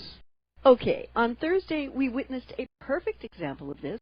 Senator McCain's incoherent question of James Comey got so much attention that social media, that USA Today did a whole story about it. Okay, do we have a shout-out? Yes, we have to do a shout-out to our on-air affiliates who are just now rejoining the network. Okay. Gee, you're getting good at this. And really, it was very confusing. His thought process doesn't seem to be there in terms of being logical anymore. Well, it isn't, and we actually touched on this earlier in the show, because we had a caller yesterday that was saying, what the heck was McCain going on about? And the story that is coming on out is that McCain apparently is not able to think spontaneously, and his staff had prepared a list of questions for him to ask Comey, but unfortunately by the time McCain got his turn, those questions had already been asked, and so he was forced to just wing it. And apparently, in winging it, it was clear he could not actually put together a logical argument. And so I think we need to put him in the same boxcar as Maxine Waters and Nancy Pelosi and Dianne Feinstein and some of these other obviously politicians dealing with issues of age and infirmity. Yeah, it shouldn't be. I'm sorry, it shouldn't be. I mean, let's look on the bright side. Obviously, the transition into dementia has been very smooth and dignified for these individuals. Yes. I'd also like to talk about Russia's move to provide food to Qatar. Stroke of soft power genius. Absolutely. And there are reasons why Russia is making itself available to Qatar as mediator, and they mostly have to do with positioning Moscow as the supreme balancing force across the Eurasian subcontinent and probing for a gas OPEC between the two and Iran. Apart from the tangible dividends, there stand to be a more immediate benefit from this soft power outreach to Qatar. Moscow was very wise to announce that it already increased food shipments to Doha, and which is hugely symbolic because this is the time when Muslims around the world are fasting. Yeah, but they're still eating. Yeah, they're still eating at night. They fast during the day, and then they have a really big meal at night. They still have to have the food for the really big meal. Now, I think this is a brilliant move on Russia's part. I think it's as brilliant as when Putin went on in and defused the issue of Syria's chemical weapons. Yes. And I think one of the reasons Moscow may have done this was to underscore the brutality of Saudi Arabia, which turned back a humanitarian food convoy at the border of Qatar. And we already have been seeing how Saudi Arabia has imposed a starvation blockade on the people of Yemen. Yes. So I can imagine that Russia is going to be airlifting food into Qatar, sort of a reverse of the Berlin airlift. Yep. And, of course, those airplanes are likely to be escorted by Russian fighters, which would make any kind of an attempt to interdict the humanitarian aid very dicey indeed. I know you touched on this earlier in the show, but I would like to talk about the fact that U.S.-backed forces are entering Raqqa as coalition drops white phosphorus bombs. Yes. Now, Mike, forgive me, but isn't this banned in residential areas? Doesn't this go It absolutely is. It absolutely is. White phosphorus is a terrible chemical weapon. Yeah. If it gets on you, it just burns and it'll burn right down to the bone. Yeah. And you can't throw water on it. There's nothing that'll put it out.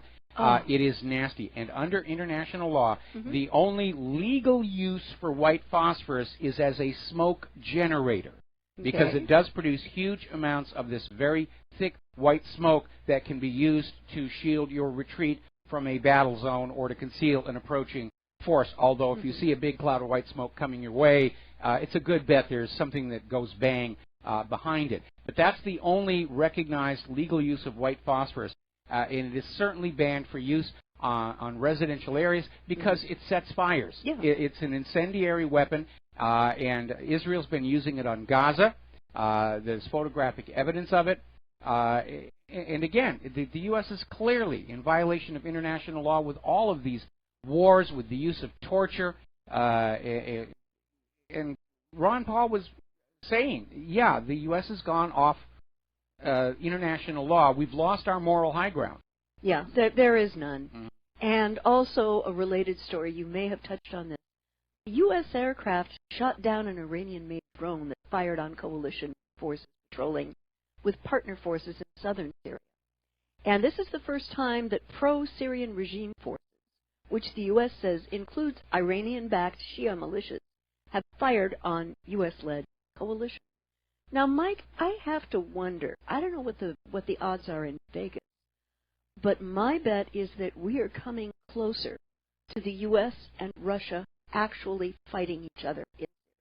Well, I'm sure that Vladimir Putin does not want that to happen. Unfortunately, the ultimate goal of this rush to a world war from the U.S. point of view is some kind of conflict against Russia and China, hopefully limited, but enough to remove the ruble and the yuan from the global economy as a threat to the U.S. Federal Reserve. Because ultimately, that's what this is all about. Yeah. They're risking the incineration of the surface of planet Earth in an argument over whose brand of ink and paper we all use for money. This is scary, and I don't see this diffusing anytime soon because the U.S. will not allow it to be.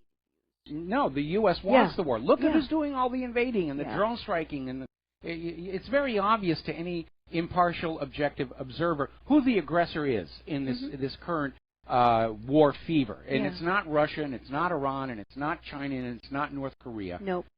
The U.S. and its allies. Yeah.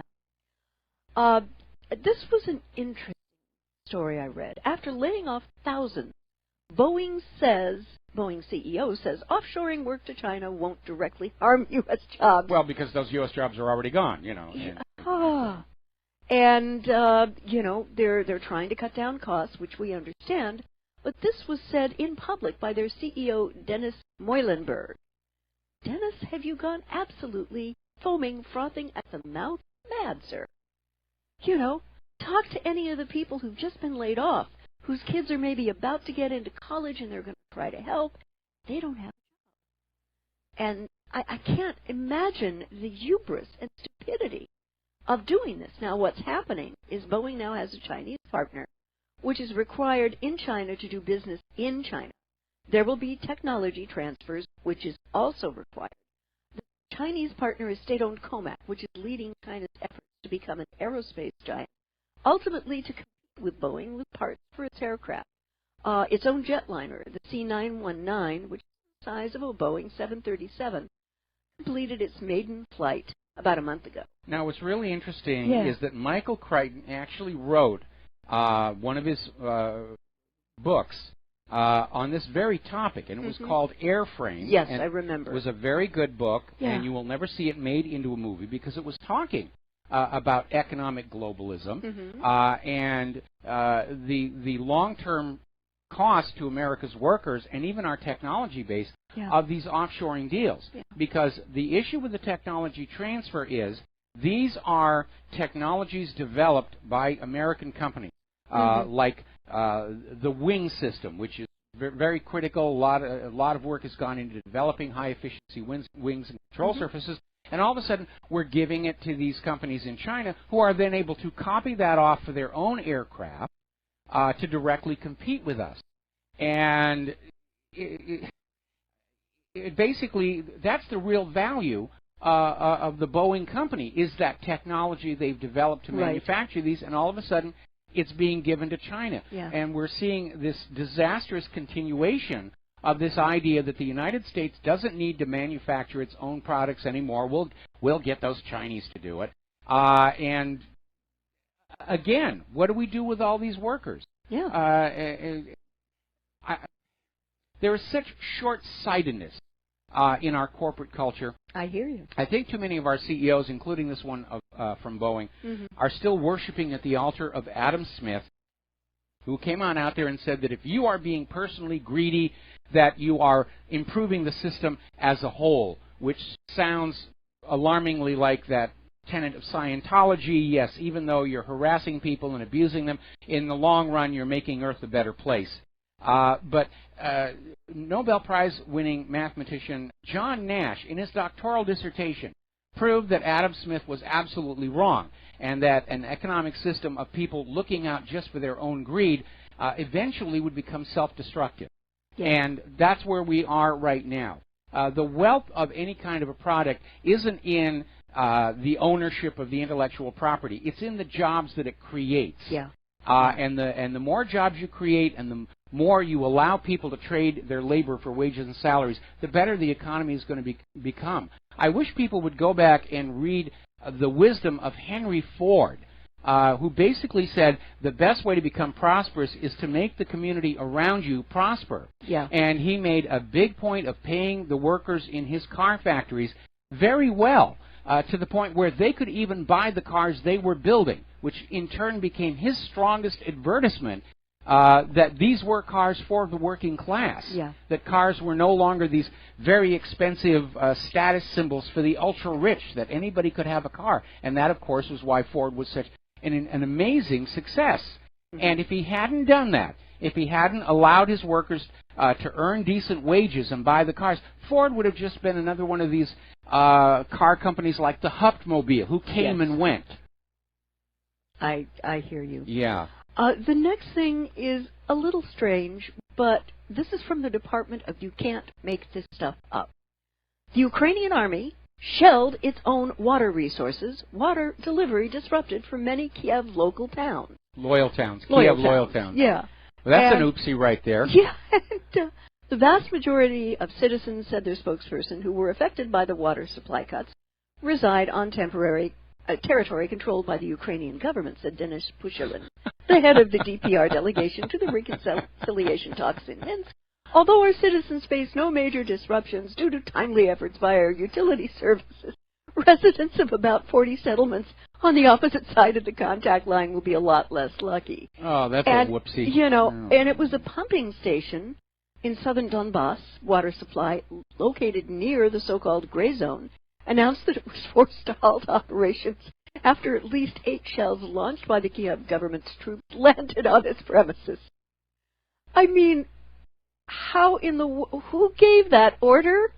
And I have another thought. What's the thought? Well, we know there have been some earlier instances in that whole Ukrainian situation where apparently they're using electronic targeting systems, but apparently they are susceptible to being hacked, and the wrong target coordinates fed in. There was another case, I think it was almost a year ago, where the Ukrainian forces shelled some of their own tanks.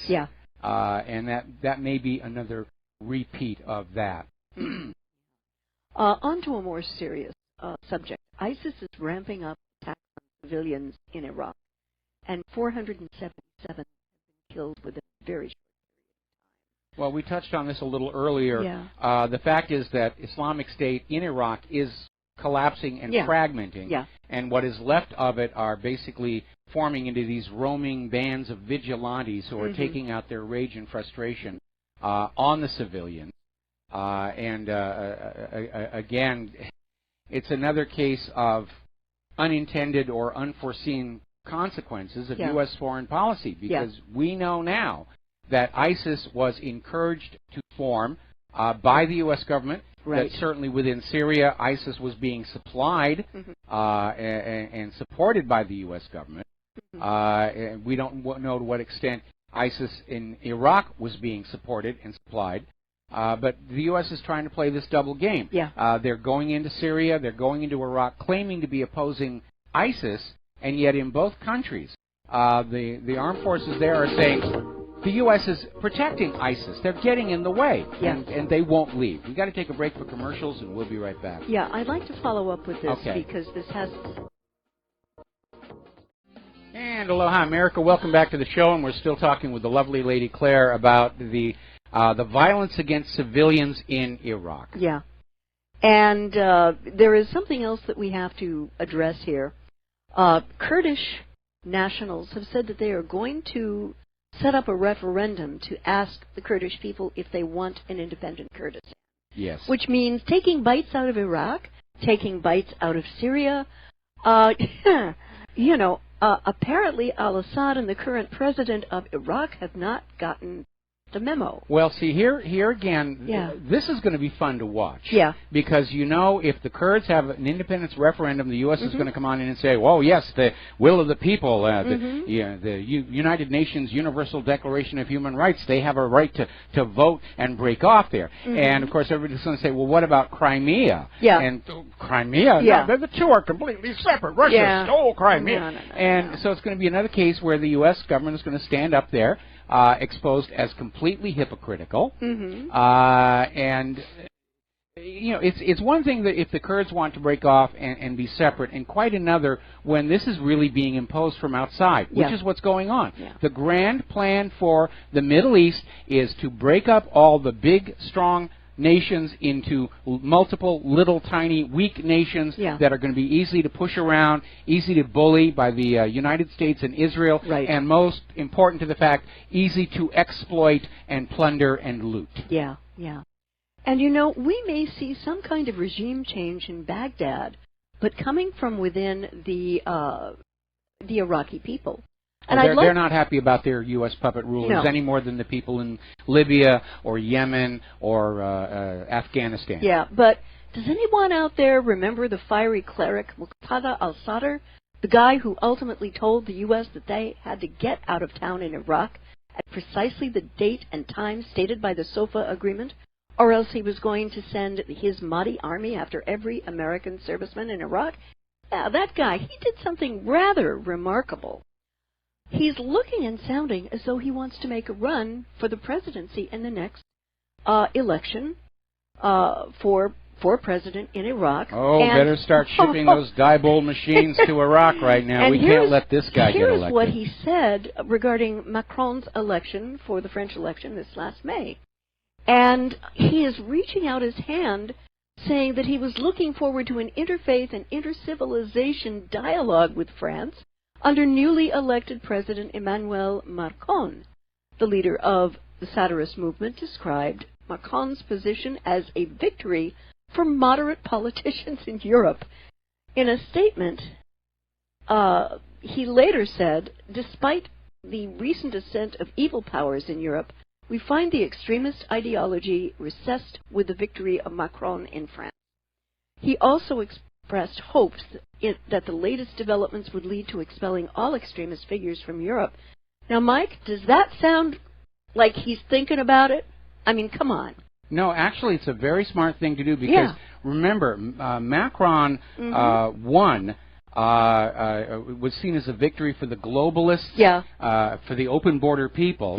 And so now Macron is now going to be constrained. If Muqtada al-Sadr reaches out to him, he very well can't say, get the heck out of here, or it makes him look like he's engaging in hypocrisy and double standards. So I think it was a very clever move on al-Sadr's part. I agree so. And of course, the U.S. is going to be very horrifically upset if al-Sadr actually managed to win the election, because there would be no guarantee that Iraq's oil would be U.S. controlled and only sold for the U.S. dollar as it is now. Which is why we can guarantee the U.S. will make sure that Iraq election is as crooked as an oil rig's drilling bit. Yes, Muqtada al-Sadr, please, I hope you're wearing your Kevlar undies. Because they haven't been able to get him yet. You know. Yeah, I know. Well, he's got a strong group around him that I'm sure protects him from all sorts of resources and people who want to do him. Okay. But I think, Mike, I would almost predict he's going to run. I predict that he's got a good chance of winning if there's an honest and fair election. Yeah. Okay, we're coming up here on another commercial break, and then we're going to come on back and going to talk about Korea and China and all kinds of interesting things there. So we'll be back after these few words. Aloha, America. Welcome back to our show here, and let's sort of take a look at what's going on over in North Korea and China. And again, I want to reprise the story we talked about earlier, which is that North Korea fired off a series of rocket tests a few days ago. They were initially reported in the corporate media as more tests of long-range ICBMs. No, in point of fact, North Korea has said these were tests of a brand new shore-to-ship missile, which is clearly a defensive weapon. And North Korea has said these are designed to basically deal with an attacking naval armada. And so that, again, the UN can go on out there and say, well, nobody should have nuclear weapons, which doesn't work because so many countries have them. And they can say that maybe we ought to limit ICBMs, but nobody is going to think it's reasonable to tell any country on Earth that they should not be allowed to have weapons to defend their territory against an outside aggressor. We know the U.S. government would like to see that happen. They love nothing better than invading countries that can't fight back. That's why they pick on these little countries like Syria and Libya and Yemen and so forth and so on. But anyway, getting on back to the Korea, you had something you wanted to say. Whoops, I forgot to turn you up after the. Okay, there you go. Thank you. Your volume's back up. All right, thank you. This article, live radio here. Okay. This article appeared in antiwar.com, which I have a lot of respect for. They're very sober. Their research is very good. And the title of the article was "Kim Jong-un Isn't Crazy. China Doesn't Have a Solution." And it goes on to say that from the founder, Kim Il-sung, up to today, everyone appears to be rational. Yes, they had some things that could turn them into kind of caricatures, but well, they were just being used to caricature them. Yeah. I mean, they're looking at the oversized sunglasses and saying, "Oh, that's the sign of." Actually, no, Elvis wore oversized sunglasses, and certainly Elton John wore platform shoes. Yeah. It's just trying to find something to make the foreign leader look different and crazy by saying they should be dressing and acting the way that we do. Yeah. And, of course, anybody in North Korea looking at how Americans are acting, especially those liberal snowflakes, they're probably saying those people are genuinely, certifiably insane. Yep. But you need to look at the policies here. And what Kim Jong-un is trying to do is in recognition of the fact that the Korean War still officially is on. Yeah. He wants to make sure that North Korea does not endure a repeat of what happened when the Korean War started. Yeah. If you look at the tremendous number of people who were killed in that, it makes absolutely perfect sense that North Korea's government is doing everything they can to make a renewed invasion of their country as costly as possible for the invaders. Yeah. And there is nothing wrong with that whatsoever, unless you happen to be the invader, and your attitude is they should not be allowed to fight back when we go on in and steal their country. Yeah. And when you think of what happened to Libya's Muammar al-Gaddafi, who negotiated away his missile and nuclear programs, he did set himself up to be a sitting duck for the invasion, which ultimately happened. That's exactly right. Every time a nation has given up these weapons, inevitably they get invaded. Yeah. When we get into the gun rights argument, and you talk about the gun grabbers saying disarm the public. Go back and look at every single genocide of the 20th century, and you will find that just a couple of years before, the targeted population was disarmed under the argument of we're going to reduce crime, we're going to have public safety, you don't need to have guns. And once they were disarmed, they were set up for genocide. And we saw it all over the earth. We saw it in Germany. We saw it in it happened. It's a pattern. Yeah. If you're going to target a population, you take away their guns, you disarm them, and you make them weak. And especially with the United States government invading everything that moves right now, it would be stupid for any world leader to give up their weapons. Now, I will grant you that when Russia negotiated the deal with Bashar al-Assad to surrender their chemical weapons, that was a smart thing to do because it did take away the rationale for the U.S. threatening to invade Syria. Yeah. And Bashar al-Assad really didn't want to use those weapons anyway, so it was kind of a low-cost deal for him. Yeah. The lesson from that was even though Assad gave up his chemical weapons, the United States just looked for another reason to invade. And the lesson coming out of that for other world leaders is don't surrender your weapons. It won't change the fact that the U.S. is coming to invade. Yeah. I really wish, Mike, that Rex Tillerson, our Secretary of State, would drop the position of no negotiation until North Korea's denuclearization, because it's a failed start. It's just not going to happen. Now, what I think should happen should be that the U.S., China, South Korea, and Japan come together to negotiate a peace treaty with North Korea to replace the existing armistice with the guarantee for peaceful, unrestrained trade in exchange for letting go of its weapons program. That would be treating them like a civilized person. Right now, the best thing that's going on, of course, Moon Jae-in, the new president of South Korea, is starting to move on his desire to de-escalate the situation. He has ordered the shutdown of all those terminal high-altitude area defense missile systems the U.S. installed in South Korea without their permission, I might add. Yeah. And he's moving forward with this idea. He wants to get together with Kim Jong-un and talk about ending the Korean War and actually reunifying the two Koreas. You know, dig up all the mines in the DMZ, and basically build bridges across it because it's all covered with dioxin as well. Oh, boy. And just, let's go back to being a unified Korea. And then, there won't be this threat of invasion. And remember, there's something else to keep in mind. North Korea can have nuclear weapons. They are not just going to haul off and use them without a really good reason, okay? And no nation that has nuclear weapons is just going to decide one day, oh, let's go ahead and nuke somebody else. Because the response would be the destruction of their country. If Saddam had nuclear weapons, he never would have used them. Could, put them in a museum, march them down the street in a military parade and say, look at us, we're really butch. Same thing with Iran, if they were ever to build a nuclear weapon. They're not going to just haul off and use it on another country. Yeah. Because the only country in all of history that has used nuclear weapons of mass destruction on another country is the United States. And they only did it to prove to the rest of the world that not only did we have these horrific weapons, but we were psychotic enough to actually use them. Yeah. And that was the whole point of it. But nobody is going to attack the United States with a nuclear weapon without a really, really good reason, because the result would be annihilation.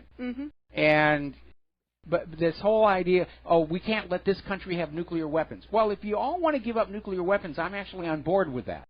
But you're never going to get the United States to get rid of their nuclear weapons. And you can't even get Israel to officially acknowledge they've got nuclear weapons, let alone get rid of them.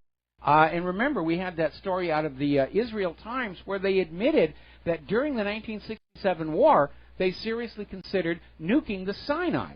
So they had them all the way back then. And we also know that Israel has been trying to sell clandestine nuclear weapons to other countries. Because when the former government of South Africa fell and the new government came on in, they discovered documents about the negotiations that Israel was helping South Africa develop nuclear weapons, and at one point offered to sell South Africa a couple of Israel's nuclear weapons.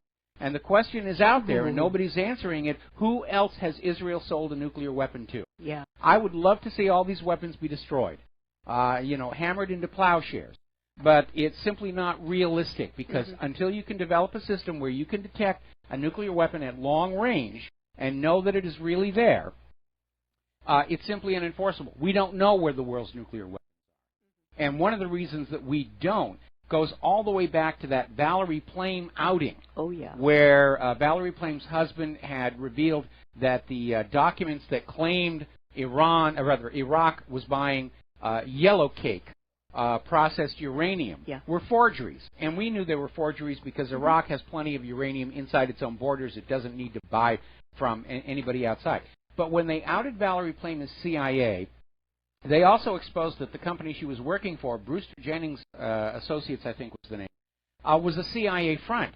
And that was the organization for the CIA that was trying to track third world nuclear weapons. And they had to shut down and restart. All of their assets and connections and resources disappeared.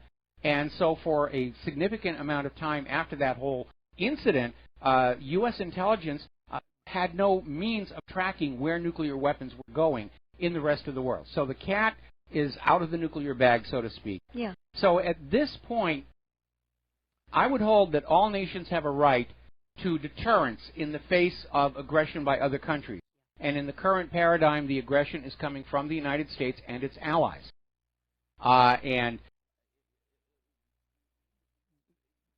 at some point, the rest of the world is going to unite together and say this has gone on long enough. Stomp their feet and say, no mas, no more. Exactly. Yeah. And, I'm very alarmed at Paul Craig Roberts' report that people inside the U.S. government are now saying we can't actually win a conventional war against Russia. Let's just go ahead and hit the nuke button now.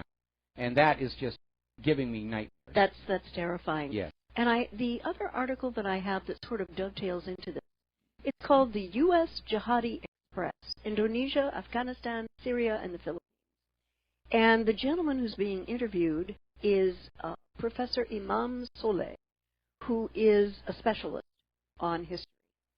And he's talking in this article about the link between the old guard, Southeast Asian, mainly Indonesian and Malaysian Muslim jihadi cadres called the Afghan Alumni and the Vanguard, or a new wave, which is now trying to destabilize, even destroy both Syria and the Philippines. Well, I want to put a caveat on the Philippines. Yeah. I'm not entirely sure that the ISIS incursion into Philippines is a genuine organic movement coming so soon after the disruption of U.S.-Philippine relations over the issue of the Philippine government's crackdown on the drug drugs. crime. Yes, yes. And that was an amazing thing to watch, where we're all friends with the Philippines, and all of a sudden Duterte says that the drug crime is out of control, we're going to start cracking down on them. And Obama basically goes down there and says, no, you don't do that. You run your drug enforcement the way that we do because it works so wonderfully well for the drug cartels. Yes. And Duterte refused, and all of a sudden, all of our good relations with Philippines are out the window. Philippines starts turning away from the U.S. and starts moving closer to China. Yeah. And so I think the ISIS incursion into the Philippines is another... I'm sorry. Ouch. I'm sorry. My apologies to all the listeners there. Claire keeps forgetting she's got a microphone in front of her mouth. Sorry, guys. Okay. I think it's another attempt at a regime change under the cover of the U.S. manufactured ISIS. That's what I think is going on. Well, the article goes down to very much support what you've just said, because it says, while the name jihad itself has been used habitually and liberally all over the mainstream media, it was clear to this professor that behind the brutal combat, as well as most of the horrors unleashed in such places like Syria and the Philippines, hidden are the geopolitical interests of the West in general and the U.S. government in particular. Well, this guy is really smart. Yeah.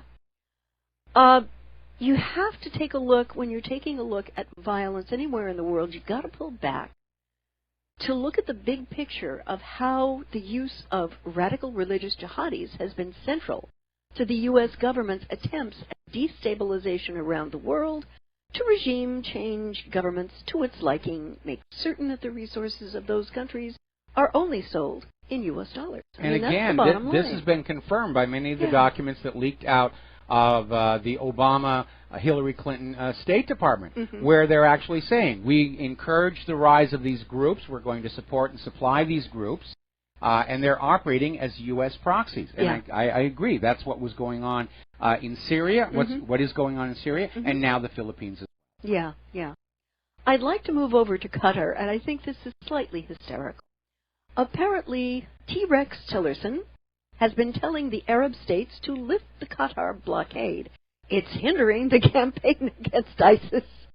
And I mean, he says this with a straight face, and oh my heavens. Well, I think probably from the U.S. point of view, they would like to calm that situation down. Not because it's hindering the campaign against ISIS. No. That's just that's for public consumption. But I think everybody is looking at this as Turkey sends in troops, as Pakistan sends his troops, as Iran is coming on in, as Russia is sending food, that this could be an uncontrollable flashpoint to a wider regional war. And I think most military experts are looking at the current state of America's military stockpiles, the current state of our armed forces in terms of numbers, and not to mention morale, and really concerned that we could lose in a conventional war in a big way. And again, I see the current United States military as very much in the same situation as the Soviet military going into Afghanistan. They have this image of invincibility. And all it took was one defeat in Afghanistan for the world to say, oh, the Soviet army isn't this horrific monster we thought. The U.S. is in the same position. They're trying to pick their battles very carefully so they never lose one, because if there's a major defeat, if they lose a carrier, if they lose an entire army across a broad front war, the rest of the world is going to say the U.S. military isn't as terrible and unbeatable as we have thought. And as happened with the Soviet Union, you'll start seeing areas break away from U.S. control, and it will all come crashing. Now, I must say that I kind of applaud Trump's Tillerson's approach to attempting to resolve this issue. And yes, it's horrifically awkward because the U.S. government has alliances on both sides of the issue. And Qatar hosts 11,000, let me say this again, 11,000 American service members. Now, Mike, my concern about this, I don't know that Tillerson knows with whom he's dealing between the Royal House of Saud, the Saudi government, and the Saudi military. And just as in Asian cultures, the concept of face is critically important in the Middle East. And unless he and President Trump can figure a way to get the Saudis to back down without appearing to have lost face, I don't know. Well, again, the issue is this really all being motivated by the Saudis, or are the Saudis just being used as a proxy by the U.S. government against Qatar the way that they are against Yemen? Because, again, all of this stuff whipped up after Donald Trump's visit. We've got to take a break for commercials. We'll be back with the last segment of our program after these few words. Aloha, America. Welcome back to our show, last segment of our Pauhana Friday program. And Claire, take it away. Okay. As we were just discussing when we were off mic, if in fact the United States government is going to be using Saudi Arabia as a proxy, ultimately to attack Iran, and we think that may be where things are going. Then Tillerson's comments are just an attempt to de-link the U.S. from all this nonsense in the eyes of the public. Sort of, we didn't make this happen, Mike. That's sort of where that is. All those other people, they did it all on their own, and now that they're doing it, we have a right to go in and bomb the place. You know, when President Trump did the tweet about Qatar being the source of terror for the Middle East, like Saudi Arabia sort of isn't hello there. I mean, that's the funny thing here. I mean, Saudi Arabia is upset that Qatar is funding the same terrorists that Saudi Arabia is. It's like, oh, those Qataris, they're cutting into our toif. It's a toif war. They're coming into our district. They're cutting into our protection racket, you know. It's like the mafia. And if, in fact, Trump doesn't want this to happen, he really needs, I don't know what kind of green light the Saudi Arabian government and military and royalty thought they got to do this when he went to Saudi Arabia. But if he doesn't want this to happen, that's got to be undone. Well, there's one way to pull the rug out from all of this nonsense on Saudi Arabia. This weapons deal is not a done deal yet. In fact, there's already pressure building in the Senate for Congress to say, no, we're not going to let this thing go forward. Yeah. So I think a very telling indicator is going to be how hard Trump fights for this deal to move forward. Mm-hmm. Because if Trump just stands back and says, oh, well, then that would indicate that Trump does think this Qatar situation needs to be brought back under control. Yeah. But it is a very alarming how everybody seems to be piling into this one little tiny piece of land. Yeah. And it's got to be getting crowded there by now with all the people that are pouring in. And already it's disrupting air travel all over the region because the Qatar airport was a major hub for many airlines in the region. So they're all having to change their flight patterns. Yeah. And now, obviously, the 24 hours that Saudi Arabia gave Qatar has expired. Qatar has not capitulated to the 10 demands. Not at all. And so it could actually, Saudi Arabia could uncork on them this weekend, and we'll see what happens after that. And what I want to know is what happens to our 11,000 servicemen currently serving in Qatar. I find it interesting we haven't heard anything about them. Yeah. We're not hearing that Qatar is confining them to base or locking the gates. Yeah. We're not hearing that the U.S. is getting ready to evacuate them. Yeah. I would imagine that that if the U.S. is trying to act like this is nothing of their doing, that the 11,000 military will just stay where they are. But if the U.S. is behind it, they could order the 11,000 to march on the Capitol because they're very, Doha. very close to it. Yeah. They could go into Doha and take the Capitol buildings. Yep. All right, well, we're coming up here on the music and the end of our program. In fact, there it is. So have a really good weekend. Thank you for listening to our program. Please try and help chip in with RBN because we need to stay on the air and keep shouting the truth against all those not quite as rich as they were, but still rich corporate media outlets, which are still out. They're being paid to lie to you, and we're trying to get you the truth. Have a really good weekend, and we'll be back here Monday, which is also King Kamehameha Day here in Hawaii. So aloha, America.